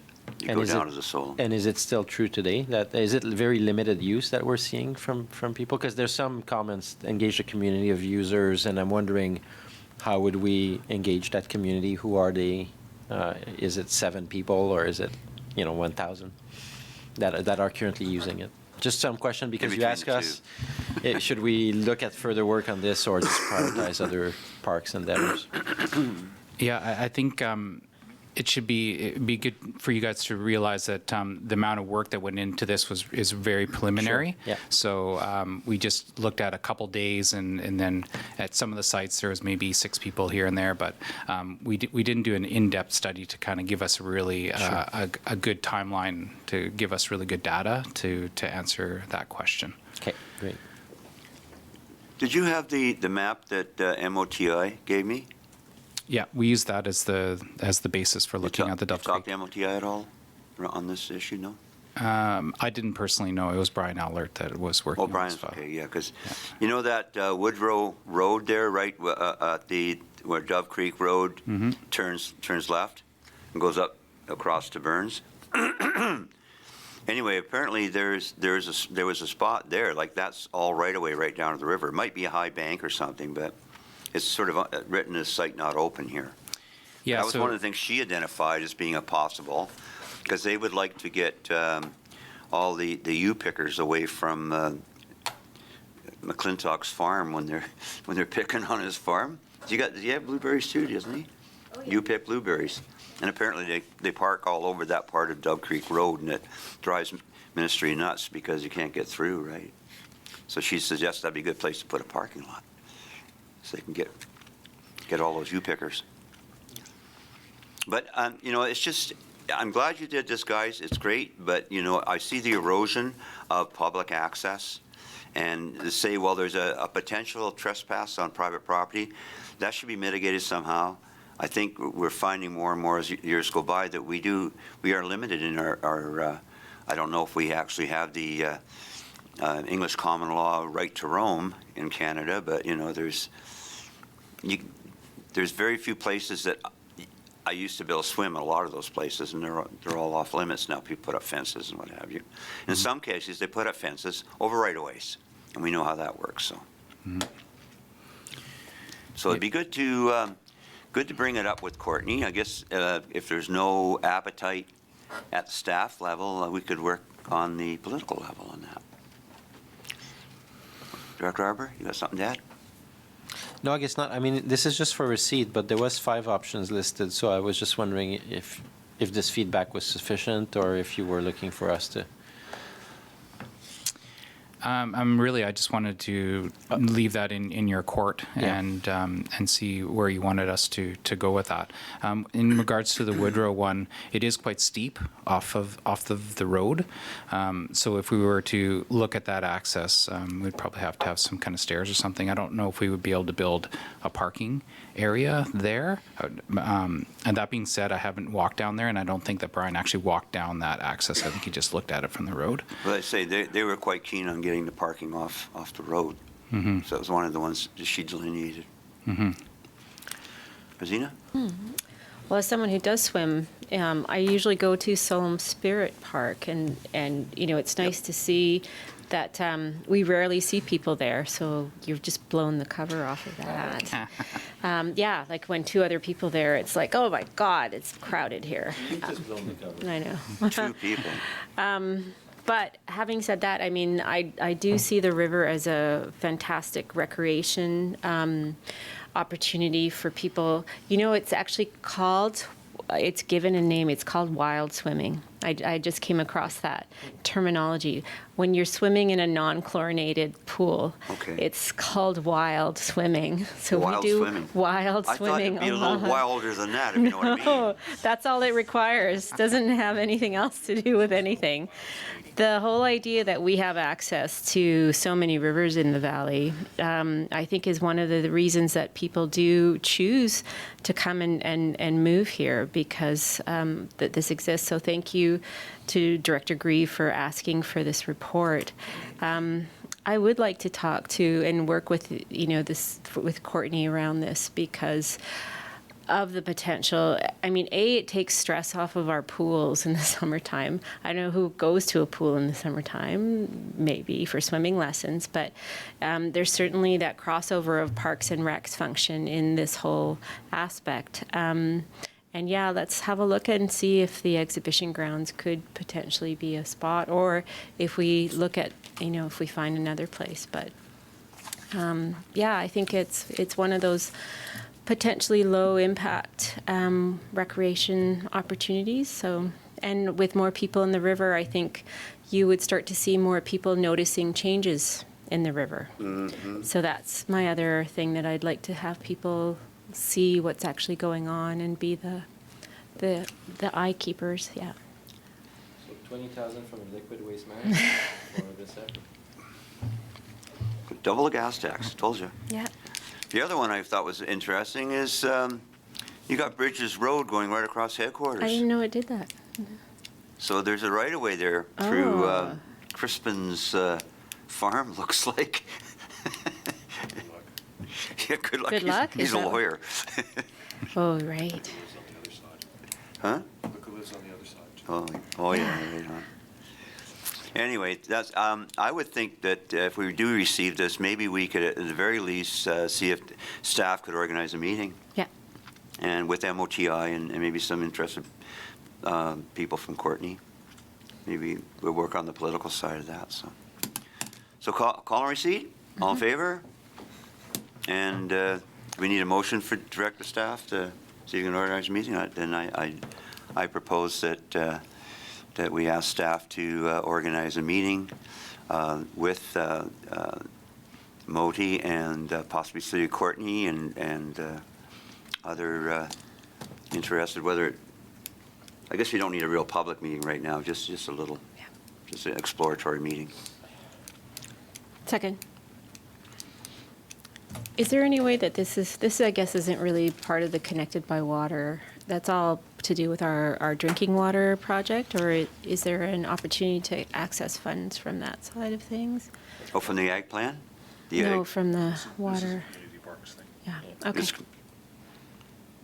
Yeah, I'd say we're not looking for funding per se, more direction on next steps. Great. Director Arby, got something? Well, it may be premature, but when I think rivers and watersheds and things like that, you mentioned City of Courtenay and a one-liner, and whenever I know staff and elected officials meet with our Comox partners once in a while, but maybe just a one-liner to them, just in case it'd be of wild interest, because that's actually, over time, this could be very meaningful work around access to the river for all the reasons that the two of you have mentioned. So, hey, you don't have to follow it, there's just a thought. Comox First Nation. Yeah, just a thought, as a one sentence to say, hey, Yeah, we're looking yeah, at please. potential around Solon. I'm sure they swam in those rivers too. Okay. Did we capture something there? Yep. Pretty basic? So we're going to vote on it as remembered. All in favor? Carries. Thanks. Yeah, thanks, Mark. Bet. Okay, here's a good one. Roadside collection in electoral areas A, B, and C. And Chair and Directors, Andrew McGifford, our Senior Manager of Solid Waste, is here to present this report and answer any of your questions. Thank you very much. Through the chair to the directors. So with the roadside collection, we all know that it is a very convenient service, and it is cost effective if you are participating in the service right now, because it's quite a significant charge for roadside collection. Not only that, it does reduce the greenhouse gas emissions that are emitted from separate trips or different companies traveling up and down the same road to collect the waste. But with this, we have heard a keen interest from local residents in trying to look at a service provided by the regional district. So we've had calls of late that indicate there is some public appetite for this service. Recycle BC has recently investigated their criteria as far as providing the incentives that they provide for recycling in rural or unincorporated areas. We expect this to be finalized in the first quarter of 2020.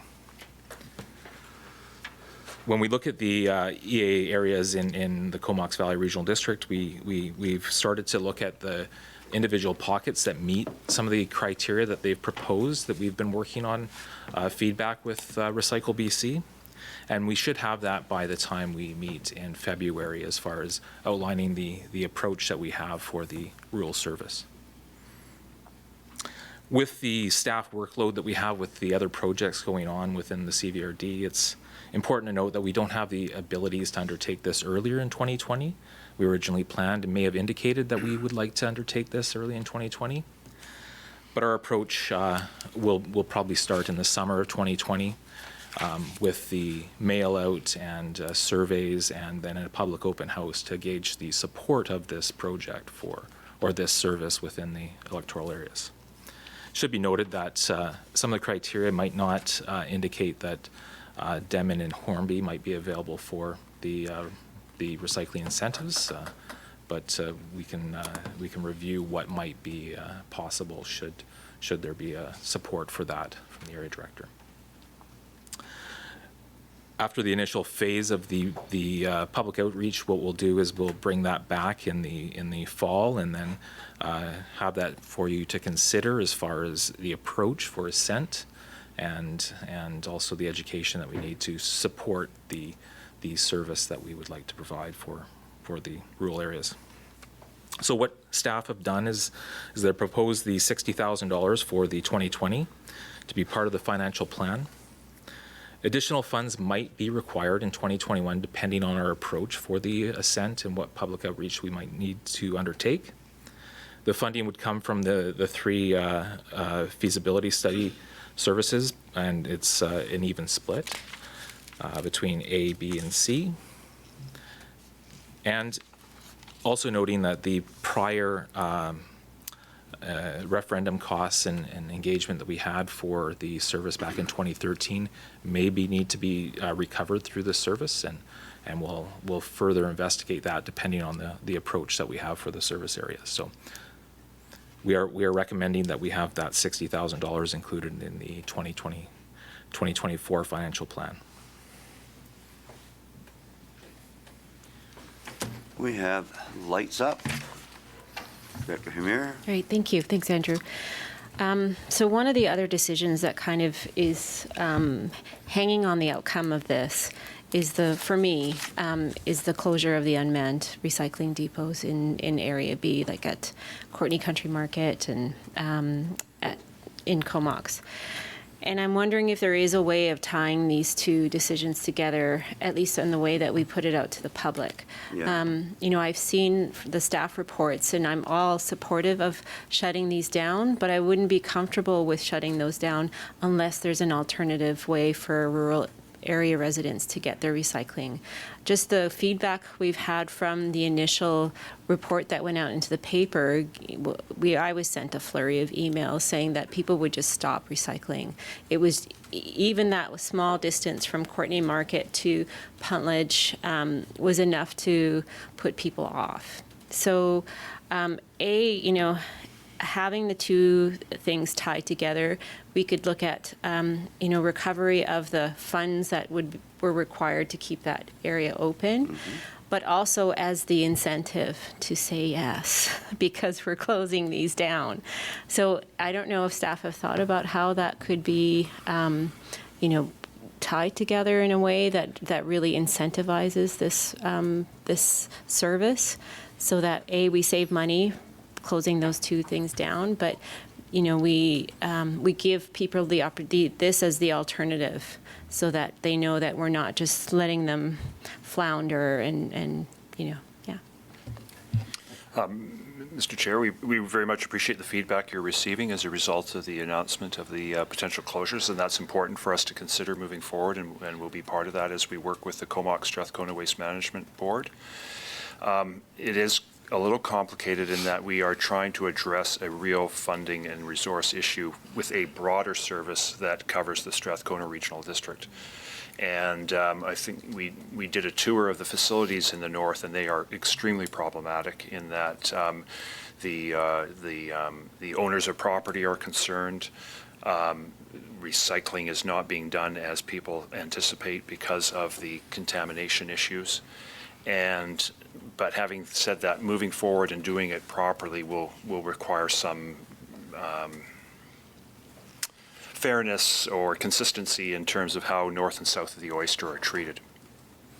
So, but having said that, I think that we can look at ways of managing these two decisions. It may mean us coming to this service to help extend the length of that if that becomes an issue at that broader board. So we'll keep our mind open to that. Yeah. Can I add? Do you have any? And Andrew? Yeah, sorry. Just in regards to people that say that we'll stop recycling, I feel that that's an overreaction often by the public.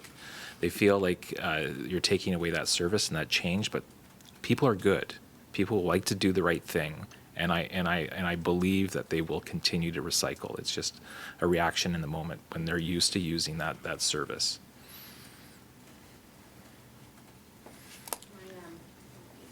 Okay. Yeah.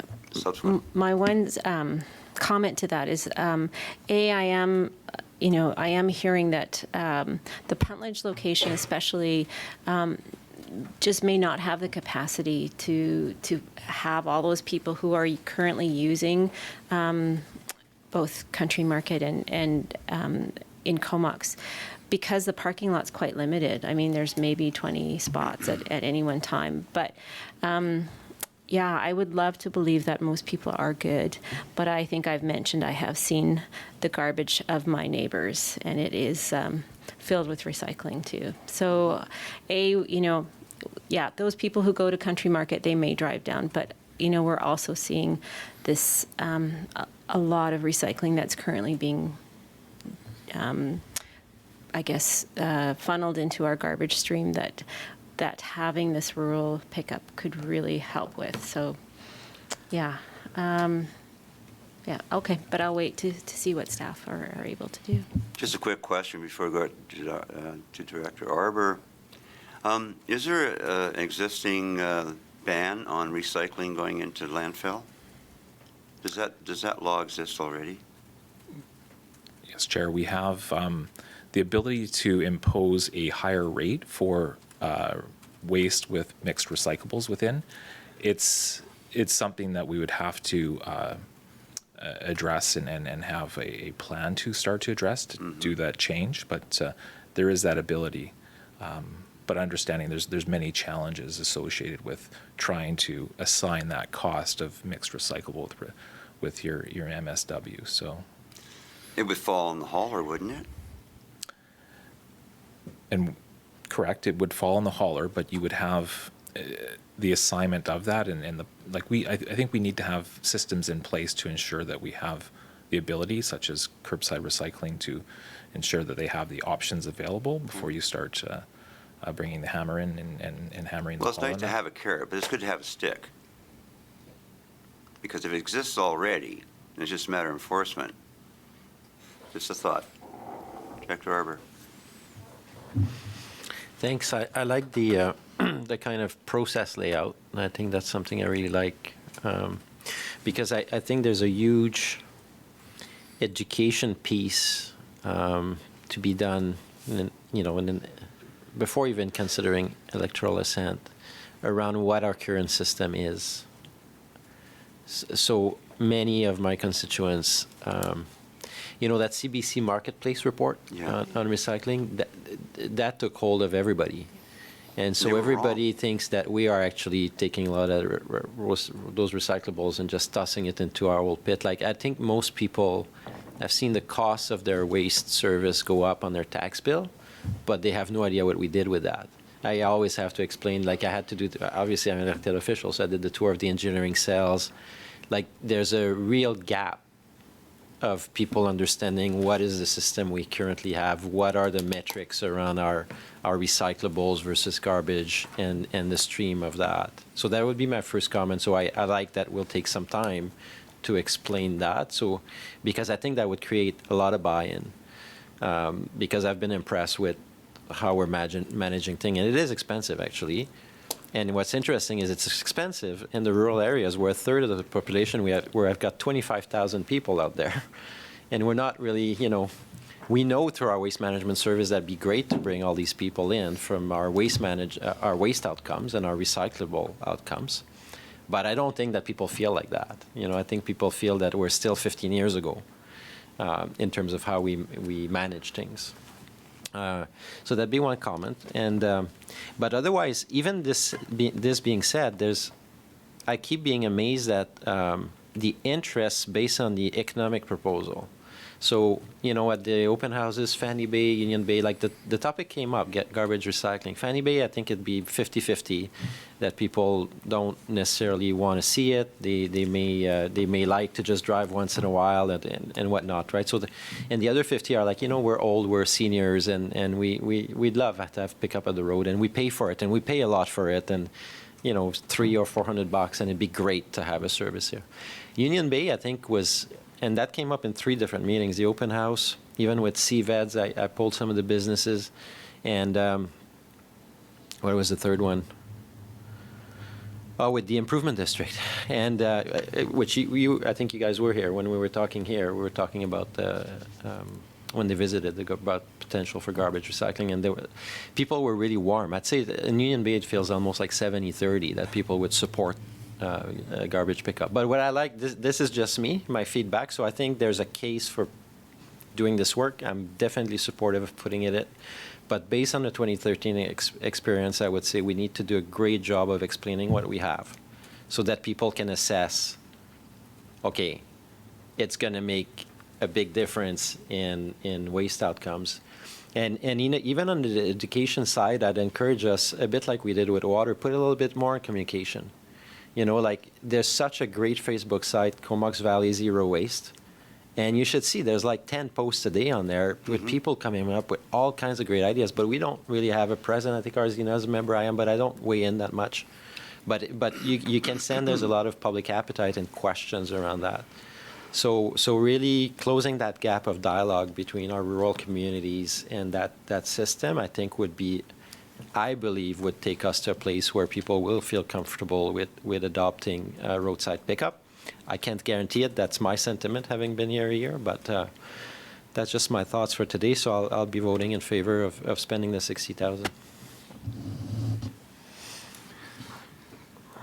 Yeah, that's, I mean, when you talk about messaging and getting ahead of the curve on that, that's been our big downfall all along.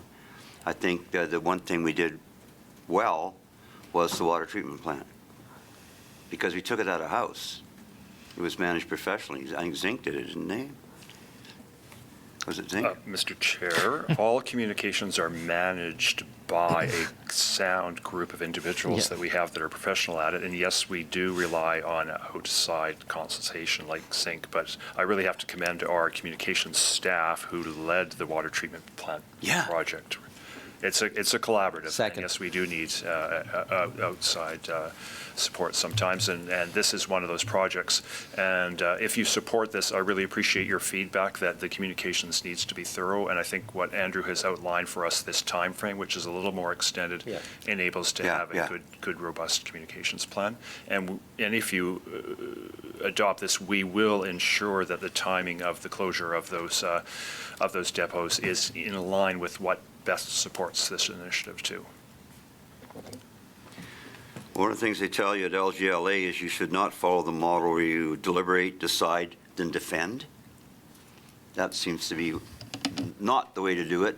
And certainly by the time you get to the public, they think it's already been decided.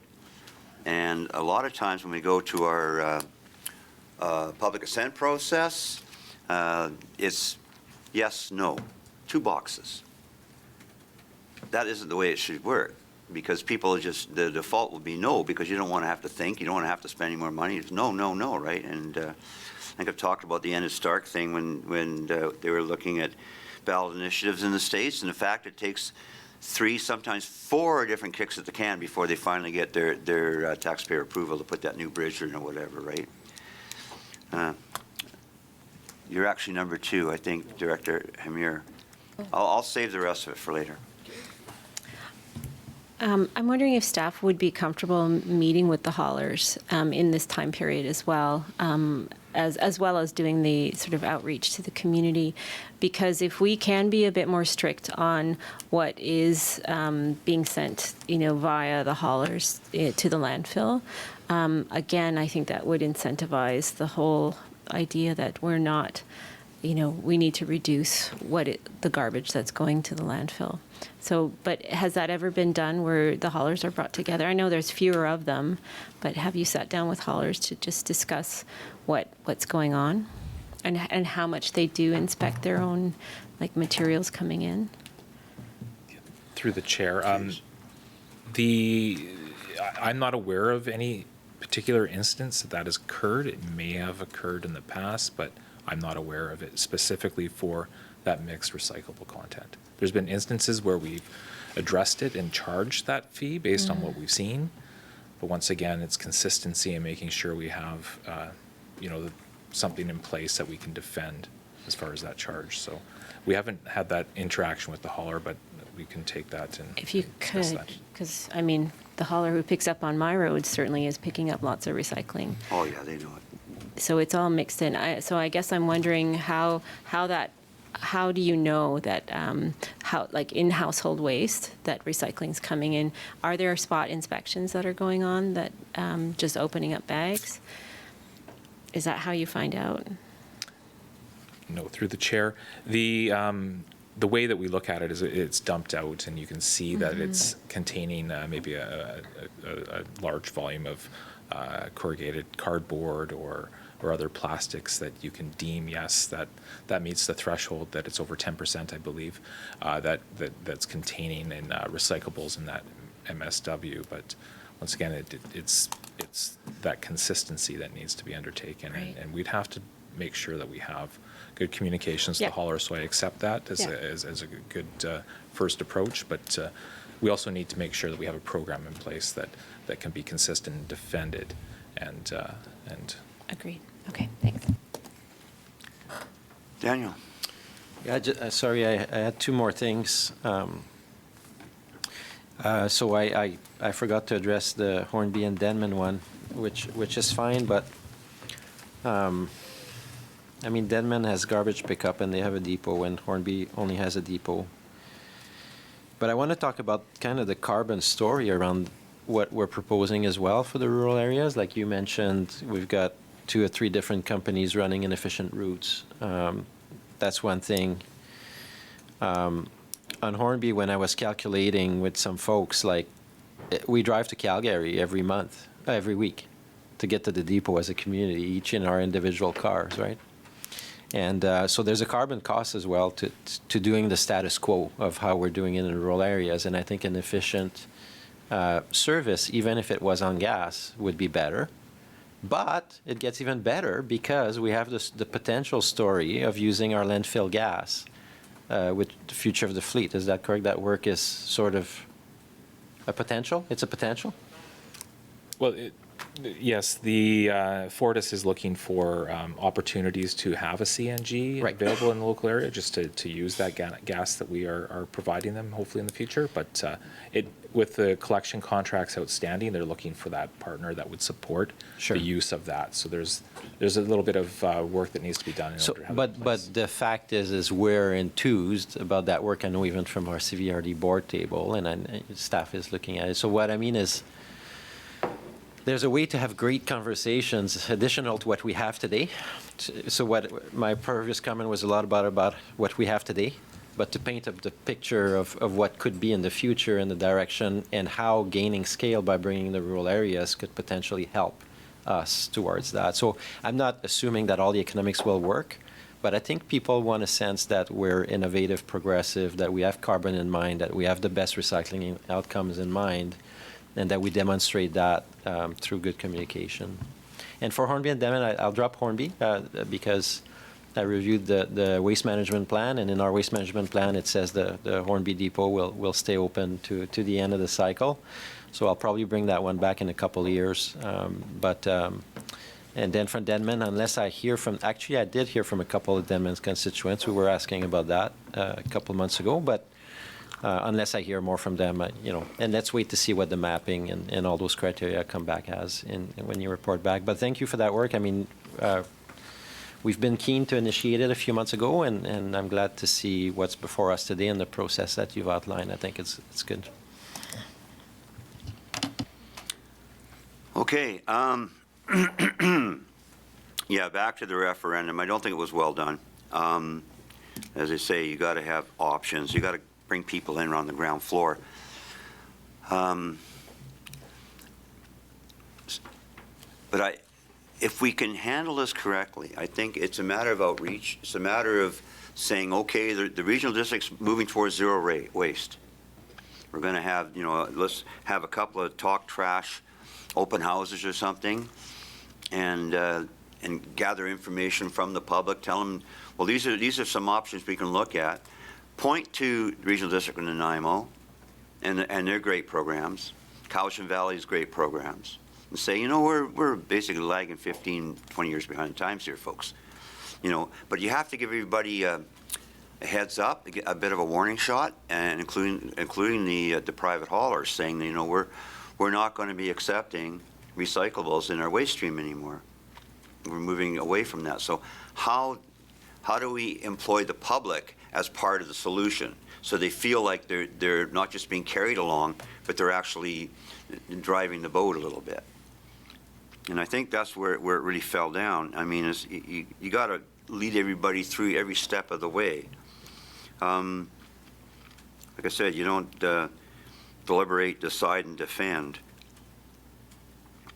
What would the haulers say if people reject a public contract, which is what we did? We already had it announced. We awarded it to Brand X, right? So Brand Y and Brand Z were all up in arms, even though it was a fair process. But don't go there right off the bat, and maybe the private hauler, maybe you want your own private hauler. Maybe we've got, 2 different people coming down our street, one on Wednesday, one on Friday, different companies. And here's another thing too, and maybe you've seen this.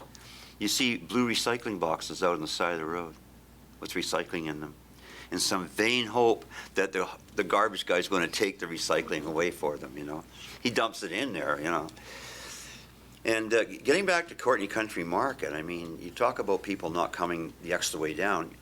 Time and time again, and I'm sure Arzina's seen this too, you drive up Mission Hill, you go past the Ford dealership, the speed limit goes to 80, the guy in front of you is still doing 60, he goes all the way to the Country Market doing 60, turns in, opens his trunk and starts bringing out his recycling. He lives in the bloody city of Courtney. And I think that was brought up too, the fact that people in Comox are taking their stuff to, you know, so, and you're right, you know, maybe certainly the Anderton Road return center is not going to be big enough. The one here on Puntledge Road might not be big enough. But I know we had this discussion way back when, and it was decided that we didn't want to get into the recycling business as a regional district. So yeah, back to messaging. I think we got to announce that we're looking for ways to recycle better, to reduce our whatever, you know, and there should be, even now we're kind of losing the PR battle because people are already assuming all this stuff, right? You know, the emails you've been getting, and I answered old Harold Macy back there, so now he's okay. But we got to get ahead of it. Every time we make an announcement, we don't just do something at the board and then there's no press release to validate and to explain the rationale behind what we're doing. You know, we have to every inch of the way. So I'm definitely in favor of going the slow route on this thing because we have to get there. Okay, that's it on receipt. Everybody's looking at their watches. On the report, all in favor?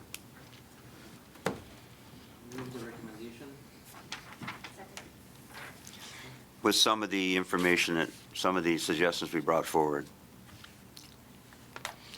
Okay, Daniel. I'll read it out, I guess. Sure.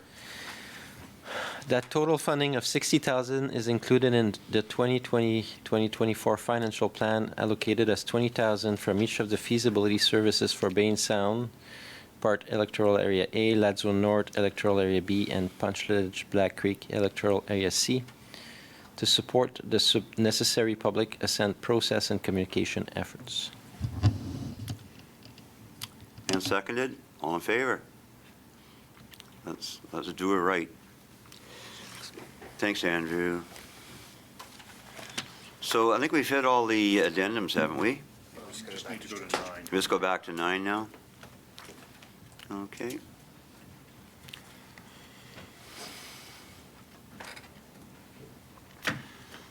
So, strategic planning, report for receipt. Thank you, Chair and Directors. James Warren is here, provided this brief report and summary of strategic directions for the electoral areas, and will provide a brief synopsis and answer any of your questions. Good afternoon, Directors. So this report is brief, and it's got the one-pager attached. Jake, I'll just get you to pull up that one-pager if you could, please. So the directors are well aware, I'm sure, that we had our 2-day strategic planning session in October, and we focused in on the core services that the regional district provides to try to put some parameters around the and direction around the 99 services that are provided. From that session, I think the board was focused in on providing those strategic drivers. So what are the drivers that most influence the services that the CVRD delivers? And if we can understand what the board's vision is, then we can look to apply those drivers to our services and work towards meeting the board's vision. The board also identified a number of initiatives for the core services from that session. And one of the core services that was not talked about during the strategic planning session was the electoral area services. There was some discussion around that, but it wasn't as focused in, and so the resulting report from Alison Habkirk doesn't include a section on the electoral area services. Coming in January, at the beginning of the financial planning session for January, we will have a staff report on strategic planning, and we'll talk about all the core services and those initiatives, key projects that are coming forward that you will then see in more detail in the financial plan staff reports over the subsequent weeks. And so in order to round out that approach and provide the electoral area services with some focus as well, we drafted the staff report and have identified a number of key projects here. We've gleaned this from previous discussions and conversations with the electoral area directors and at committee meetings. And so it is presented here now. You can see this one pager it tries to, at a very high level, provide the costs, the level of public engagement, how influenced these different projects are by the strategic drivers that you've identified. And then with this list, we'll be able to go into more detail during the financial planning discussions for all of the services that we'll consider over January and February of next year. And Mr. Chair, we're happy to take any questions that you have. Director Hamir. Great, thank you. Thanks, James. So I think a couple of questions. The air quality one, I'm a little bit surprised to see this one check mark under public engagement, because my understanding is that's kind of where the bulk of the education and outreach is going to happen. And then the date being 2021 in terms of actual initiatives. I'm wondering if staff have any ideas of how to move that forward, if it requires maybe the CVRD not being the lead, but another agency like Island Health or the Community Health Network, if they took that on, is that a possibility? So I think, thanks for the question. I think that with air quality for the rural areas in particular, we included this in 2021 because there is the work, of course, that the Committee of the Whole is looking at with air quality. And so when the regional growth strategy comes back in the budget for that, there is a component in there around air quality, and based on the framework that was prepared earlier this year. And that is looking at the roundtable, looking at all the stakeholders and interested parties to come to the table and talk about education, talk about interests, potentially talk about regulation. I think that's seen as kind of the first step around air quality. And then specifically in the rural areas, that was almost like a subsequent step that could come from that initial discussion, hence the timing, 2021. As for the public engagement and the costs, probably they're low because there's some uncertainty and there is some timing in which we can gain some certainty on that. But I take your point that the education component and public engagement is critical there. Yeah. So. Okay. And then, I'm going to go on the ag planning. 2023 is that I don't even know if we'll be around the table. So I would prefer to see that sooner than later. And so I'm wondering why it needs to follow an RGS review. I mean, often these things feed into an RGS, but don't necessarily have to wait for one because they're usually redone every 5 years or so. Ours is already 22 years out of date. So I know, leaving it another few more years. But some of the things that, we have, the CVEDS has put a lot of time and energy into their Innovate 2030 plan, to get more food processing and a food hub, but they've kind of left this aspect out of their plan of how much farming can happen to feed into those types of initiatives. And we don't really have a good agricultural plan of how to incentivize and what kind of production we want and where.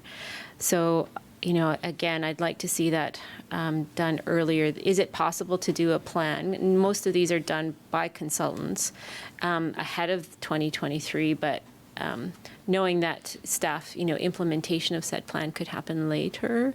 Is that what you're thinking?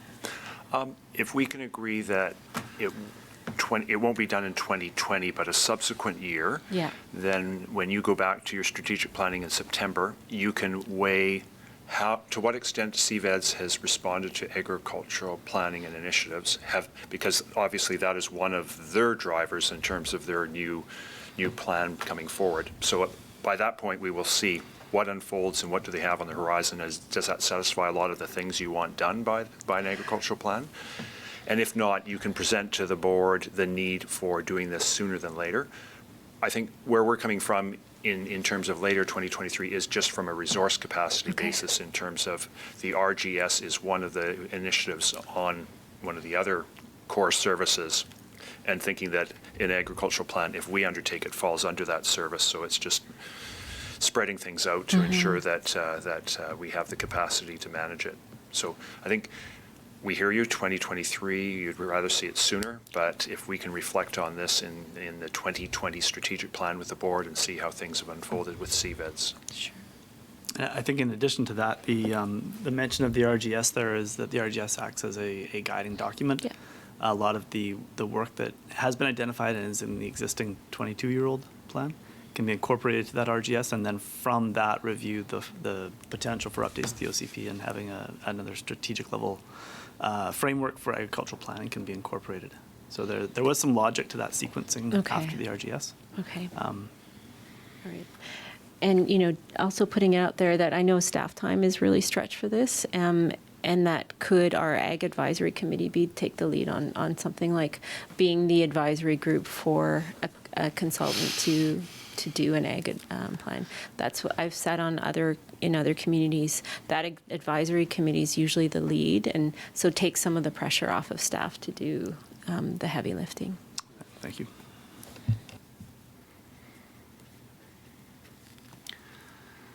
And we're just going to skip right over Director Arbor. You going to skip me over? Or? Yeah, sorry, I haven't got time. We're running out of time. Thanks for coming. Soccer isn't one of the initiatives, perhaps. Soccer is an initiative. There's discussions about a second turf field that I'm sure will hit our deck at some point in the next 2 years. Another one. And a change room and bathrooms. But no, these are good focuses. Obviously, the roadside is going to be a big one because it affects potentially so many people. The septic regulation and education, you know, the ongoing bugs me for some reason. Partly because I feel like the ESC has kind of... So what is not on this list is the union-based settlement nodes and all the sewage issue, which I guess is a higher level board priority around South Seward that was this year, but may not necessarily... I feel like I'm in the dark act, to be honest, around what's happening around that work now. I don't know where we're at, because part of what I hope would happen is that in the septic regulation education front, we would have a strategy that goes back and say the status quo is not okay. You know, talking with Island Health, the province, everybody, we've got a problem in rural areas. And so ongoing to me is just the continuation of the septic education that we're doing, but without any muscle or any kind of regulatory effort. And from what I understand, we don't do that because we think that we might get, you know, South Sewer number 2 online, and maybe we... So I'm lost because the last few months I just feel like I'm not on top of that work. I don't understand where we're at with it. So my only notion of ongoing is, as long as it's not ongoing status quo. I was even thinking, because I went to some of the education session, and by the way, staff is doing great work on all this, but I was like, you know, the taxpayer should almost see, like, we could almost map all the properties and put green, yellow, red lights. You know, this property's septic field was installed in 1962. Put a, you know, concern on it because we don't know where it's at. It hasn't been emptied in years. There is such a sense, and I'm getting lectured by other public officials, right? So Cumberland is fixing their stuff, and now they're like, well, guess what, Royston, you guys, you're the last ones polluting Bain Sound now, right? And they're not wrong, because they're trying to fix their thing. And if we don't have an outcome around our big projects, I think septic regulation, we agreed, the three of us, to work on it because it's not just specific to that in my area, it's more acute. I think the interlinkage between the big infrastructure potential and the septic, but in all of our areas, including Hornby, Denman, and where you live, we all know that we can do better. And a lot of the public, God, when I have Allen trustees saying I would lose an election in order to have better septic outcomes because we have E. coli in all of our wells, like, it's a real concern. So all that to say is, to me, it's just not ongoing, it's enhanced, something like that, I don't know. Air quality, I tend to agree. I guess right now that's also a bigger board discussion, and I think a lot of people are waiting to see if we will have an air advisory, an airshed advisory or not. And but overall, overall, I have to say I agree with staff. Like, even just with this and the 100 other things that we are going to do that are not in the strategic priorities, we have our hands full. So we also have to be cautious about all the different things we're trying to achieve. I'm quite happy to see a document like that on the table, but a bit like Director Hamir, like I'm hoping that we advance. I mean, and if I can partake in that, I'm happy to, but, advance quicker and in a more clear way. I say clear way because especially on the septic and sewage stuff for me anyways. But yeah, but overall, it's good, and I want to support Director Hamir. I think on the agricultural planning, even though it's not as huge in my area, there's still a big component of it, and I agree that we kind of 2023 is. I agree with what you said, that maybe if there was a way, I'll just say if there was a way to do this work before the RGS and not count on the RGS to do this work, I would much prefer that. Thank you. Thank you, Mr. Chair and Director, for your questions. And I'd just like to address the matter of sewage treatment. And there is another, one of our core services is sewer, and there's some reference, I think, to sewage in the rural areas on that category too. And if you will receive all 9 of these sheets for the 9 services, and if you're not satisfied that it's not addressed on either one of those, please raise that when it comes to committee of the whole. Yeah. And just to say that of all of our projects right now, I feel a sense that resolving sewage and coming to sewage resolutions in the south is one of our highest priorities at the staff level. And you're right, you are a little in the dark about what's going on, because the Sewage Commission made a commitment to assess the potential of taking sewage from the south, Royston, Union Bay, KFN, and to analyze that at your cost. But it was dependent on decisions being made on conveyance, so we knew how sewage was going to be conveyed. And the liquid waste management plan was determining that, but it came to a stall because we need to further consult with Comox First Nations, because some of the conveyance options go through IR number 1, and the existing infrastructure in IR number 1 was never initially consented to by Comox First Nations, so we need to resolve that and get their support that future options might go through the reserves. So there's an ongoing discussion with them on that. But why that is required is that the engineers will do an analysis as to whether or not and how sewage from the south can be conveyed and or treated at the Brent Road station, and whether it has an impact on the existing users or not. And that information is important to the Sewage Commission to determine whether they will accept sewer from outside the City and Courtenay service area or not. A commitment has been made to report that work to the Sewage Commission early in the new year, and you will be updated with respect to the reference to the potential for treatment in your electoral area at that time too. A commitment had been made to get a report back in the spring of 2019 on this, I would like to remind you. So you're advancing, I understand what's happening at the Comox, at the Sewage Commission, but unless my memory fails me, and I don't think it does on this one, we commissioned a report and are paying a report for technical feasibility of conveyance into the rest of the system. And at minimum, I would have appreciated to see an interim report if you are having issues with what's happening in the municipalities that even identifies basic costs around taking that to the city limit of Courtenay, right? Because I don't think that anything that the Sewage Commission is doing is impacting. So for me, I was presented with 2 processes back in last January. One process was the liquid waste management plan with the Sewage Commission, and the other, which we funded happily, was conveyance potentially into them, knowing that they may receive it. So for me, of course, there's a big complex discussion around the costing of what they may end up charging us, or to take the sewage, but there's a basic piece of what's the infrastructure in the service area that we would target, what would that look like? And I have no materials in hand to talk to anybody. And I feel like the Sewage Commission has much more information around, or somebody does, but I don't, or else our consultants haven't produced any reports yet So you can sense some frustration because there is some frustration, and I've expressed it in the past. I just feel like Area A Commission a piece that we were going to receive in the spring of 2019, which would allow for those more complex discussions with the rest of the stuff.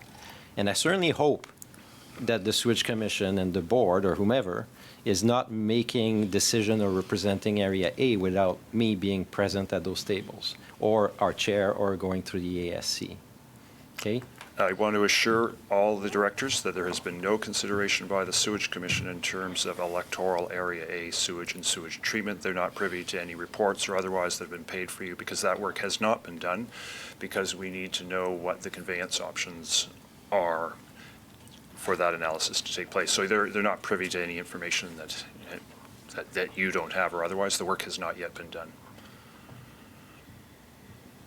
So we still don't have the reports? Correct. And that's what I say, that report will be forthcoming in the new year. Okay. Thank you. And I don't want to, I'm enthused about everything else. Just to be clear, on the strategic planning item.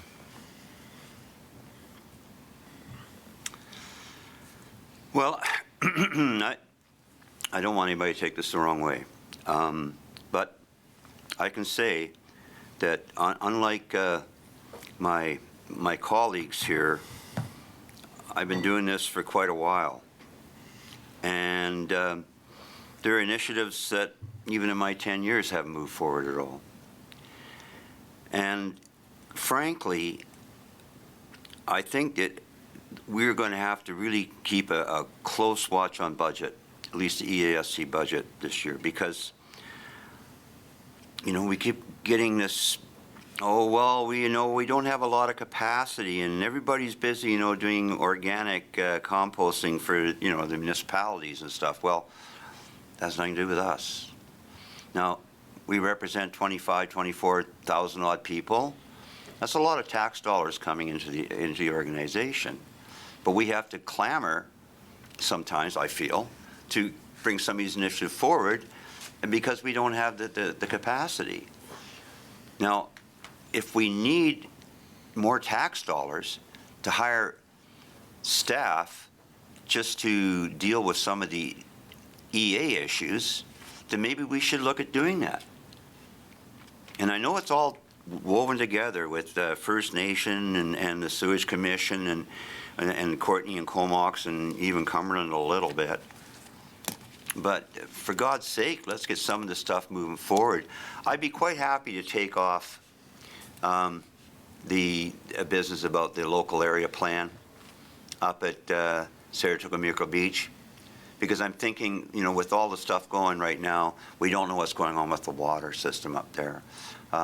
We've got that floodplain mapping stuff coming forward. We got we got a lot of baseline material stats coming forward. So that's okay. We don't need to deal with it. I think they've given up because it was 2014 when we started that process. So nobody's bugged me lately about it. But one thing I don't see here, and I remember bringing it up, number one, and it's not on the work plan either, is the fire halls.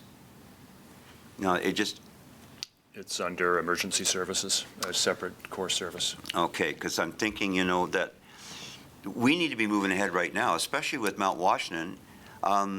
Especially, I know that we haven't got any property right now for the Merville Hall, but Mount Washington, I think we decided about a year ago with the steering committee meeting that we need to increase the tax requisition in order to actually get ahead enough money to build that hall in the first place. Right now, I think, inflation's just about eating up anything we're saving up. And that was the fault of the residents, because they didn't want to spend any more than a dollar on the thousand, and they're spending about that a little bit more right now. So I would think if we go to them for some kind of approval process, we're going to get that money. It's not doing any good right now, just as a hypothetical fire hall. I get a lot of pushback right now in Merville Black Creek because people are getting their tax or their insurance premiums are going through the roof. Has a lot to do with the world and on all the mitigating against risks that's going on out there with all the wildfires and everything all over the world. but for, how can I light a fire under the fire service? I don't want it to peter out in 2023. Yeah, we're just gonna announce something, next month or whatever. This should be happening now. What can I redirect from my funds to make it happen? That would be my number one. I take all of my other initiatives off there. The fire hall, you Fire hall number one. Mr. Chair, our General Manager of Whatever he is now. Community Services, Doug DeMarzo, is here. He hears you loud and clear, and he has said to me the importance of delivering on these fire halls, and he is working at ways and means to fast-track those two projects, because we know the importance of the two fire halls, Mount Washington and Merville, to the community and their expectations. But is there any way we can collectively to increase our funding to get designated EA staff working on some of these things? Because I know it's tough. We're being pulled in all these directions, right? I think that is the importance of us presenting these priorities and a timing. And if you say to us, those aren't the key projects, that isn't the timing, come back to us with these priorities, then that's what we can do. The difficulty we have is that this discussion did not take place during the strategic planning session for whatever reason, right? And so we're coming to you with this gap. We're coming to you with a strategic plan that does not include initiatives or otherwise from the electoral areas. So we're just presenting this to you. Does this fit the bill? This is possible. And if it doesn't fit the bill and you want different timeframes, then this forms the basis upon which that we can make recommendations for you in terms of the resources that are required to adjust. So number one, rural roadside garbage recycling, more likely that's a 2021 or the very tail end of 2020. Septic regulations ongoing, whatever the hell that means, Air quality, we've got that report coming forward, but it's agricultural planning. Like Arzina said, should it be following the RGS? It should be pre-RGS, I think. Regional parks, well, we can bring that up again. Are we talking about getting municipalities to join our park service? In which case, I made a suggestion years ago that we get Nanaimo here to talk of how they did it. Cannabis policies, that's still going up in smoke. Saratoga Settlement Node, OCP, like I said, I don't see that pressing. Everybody's kind of given up bugging me about that. Signage at parks, Seal Bay, well, whoop-de-doo. I have to be frank. I just feel like I'm spinning my wheels, and it's been going on for a long time. And I know that we're kind of the electoral areas are kind of, what do they call it? We're not children of the province with the freckled face, crooked tooth stepchildren of the province.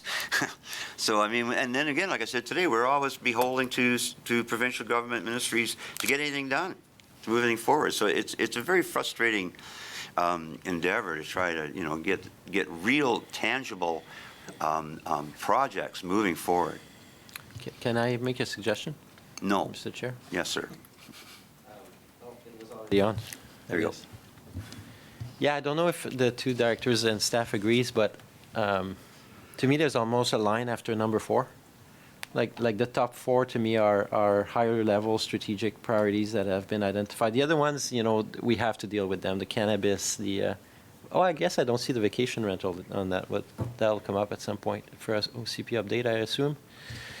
But yeah, the seal-based signage is a project. It's not.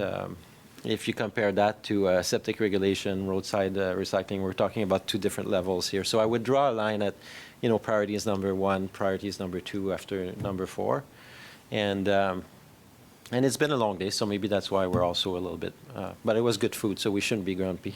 But I think if we can do a great job of 1, 2, 3, 4, and feel like we're making real progress on it in the next 3 years, that's going to be of benefit to all the rural areas. Even if some of them fail, I think there's appetite for people to have an effort on those and see where we get to. So I'm supportive. I can't think, other than the south stuff that we talked about, that's not on there, but for other reasons, for me, that's fair for in terms of our strategic focuses. And Zena? No, well, I'd actually agree with that. I was going to ask what number 9, the development permit revisions, if that was what we'd already done, or is there still left to do? Is that vacation rental, or? I turned myself off. Scott's here. I'm back, yeah. So Scott is here, certainly on number 9, and I really valued this discussion and the input you provide. And Director Arbour, your point that after number 4, they feel like maybe more project work, and I think to some degree there is that. And certainly this isn't a comprehensive list of everything that's being done, but it is a real effort to try to focus in on the highest of priorities for the board to accomplish. And so perhaps when this comes back, we can look a little bit more closely at just what those higher priorities are, and some of the less operational ones. But Scott, I think you were going to speak about vacation rentals, or no, development permit. I can do both. Okay. So on vacation rentals, we're likely going to potentially tie something like that into what comes out of the housing needs assessment. Yeah. We're thinking when the housing needs assessment information comes forward, there's going to be a number of housing-related type items that may wish to pursue. Vacation rentals may be one of them, or it may that the data that comes out from that may tell us it's not that high a priority. So that will give us some facts around that we can then bring to yourselves and the board about, okay, where do we want to go from here on that general housing thing, and that may be part of it. The development permit areas, we've been working on that for some time, and we're very close to be doing. We're creating some simple, easy videos for public to understand steep slope and aquatics.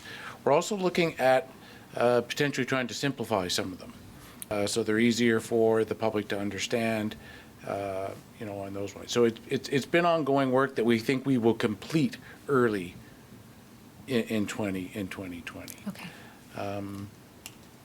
And just, I hear Director Grieve on the Saratoga settlement node and the local area plan that's been kind of ongoing for quite some time. I think maybe, given, the coastal floodplain mapping, the drainage and the utilities up there, that we were actually thinking of proposing during the budget process to, take all that work and try and put it together to better understand how we might want to look at that prior to proceeding to a local area plan. Yeah, it's premature right now. I think there's some more homework to do. Exactly. In that regard. Thanks. Thanks, Scott.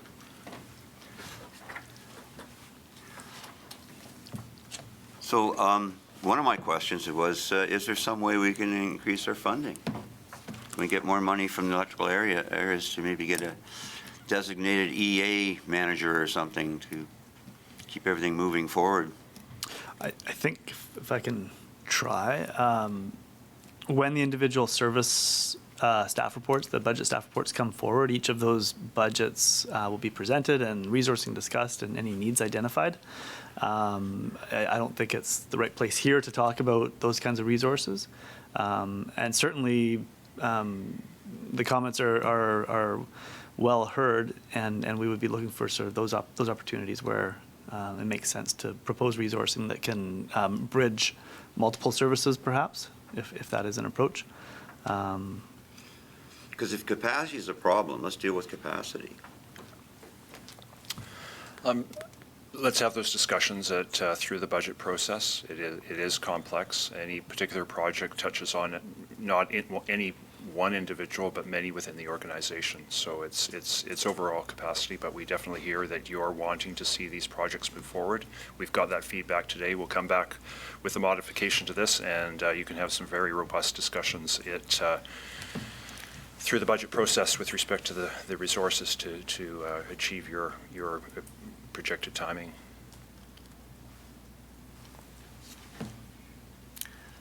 Any other discussion, directors? Okay, so on number 9, on receipt, all in favor? And how are we going to read the recommendation? Just projects noted in Appendix A of the staff report up to line number 4? Or that staff amend the initiatives as presented to reflect the input received today and bring that back at the committee of the whole in January. Second. Okay. Jake's got that right, Jake. Yeah, scribbling away. Okay, all in favor? It carries. Thanks, James. Thanks, Dave. Now we have to go into in camera. So, yep. The motion to move it in camera, seconded, all in favor, boom. Mr. Chair, I want to ask that we include a South Sewer update in camera.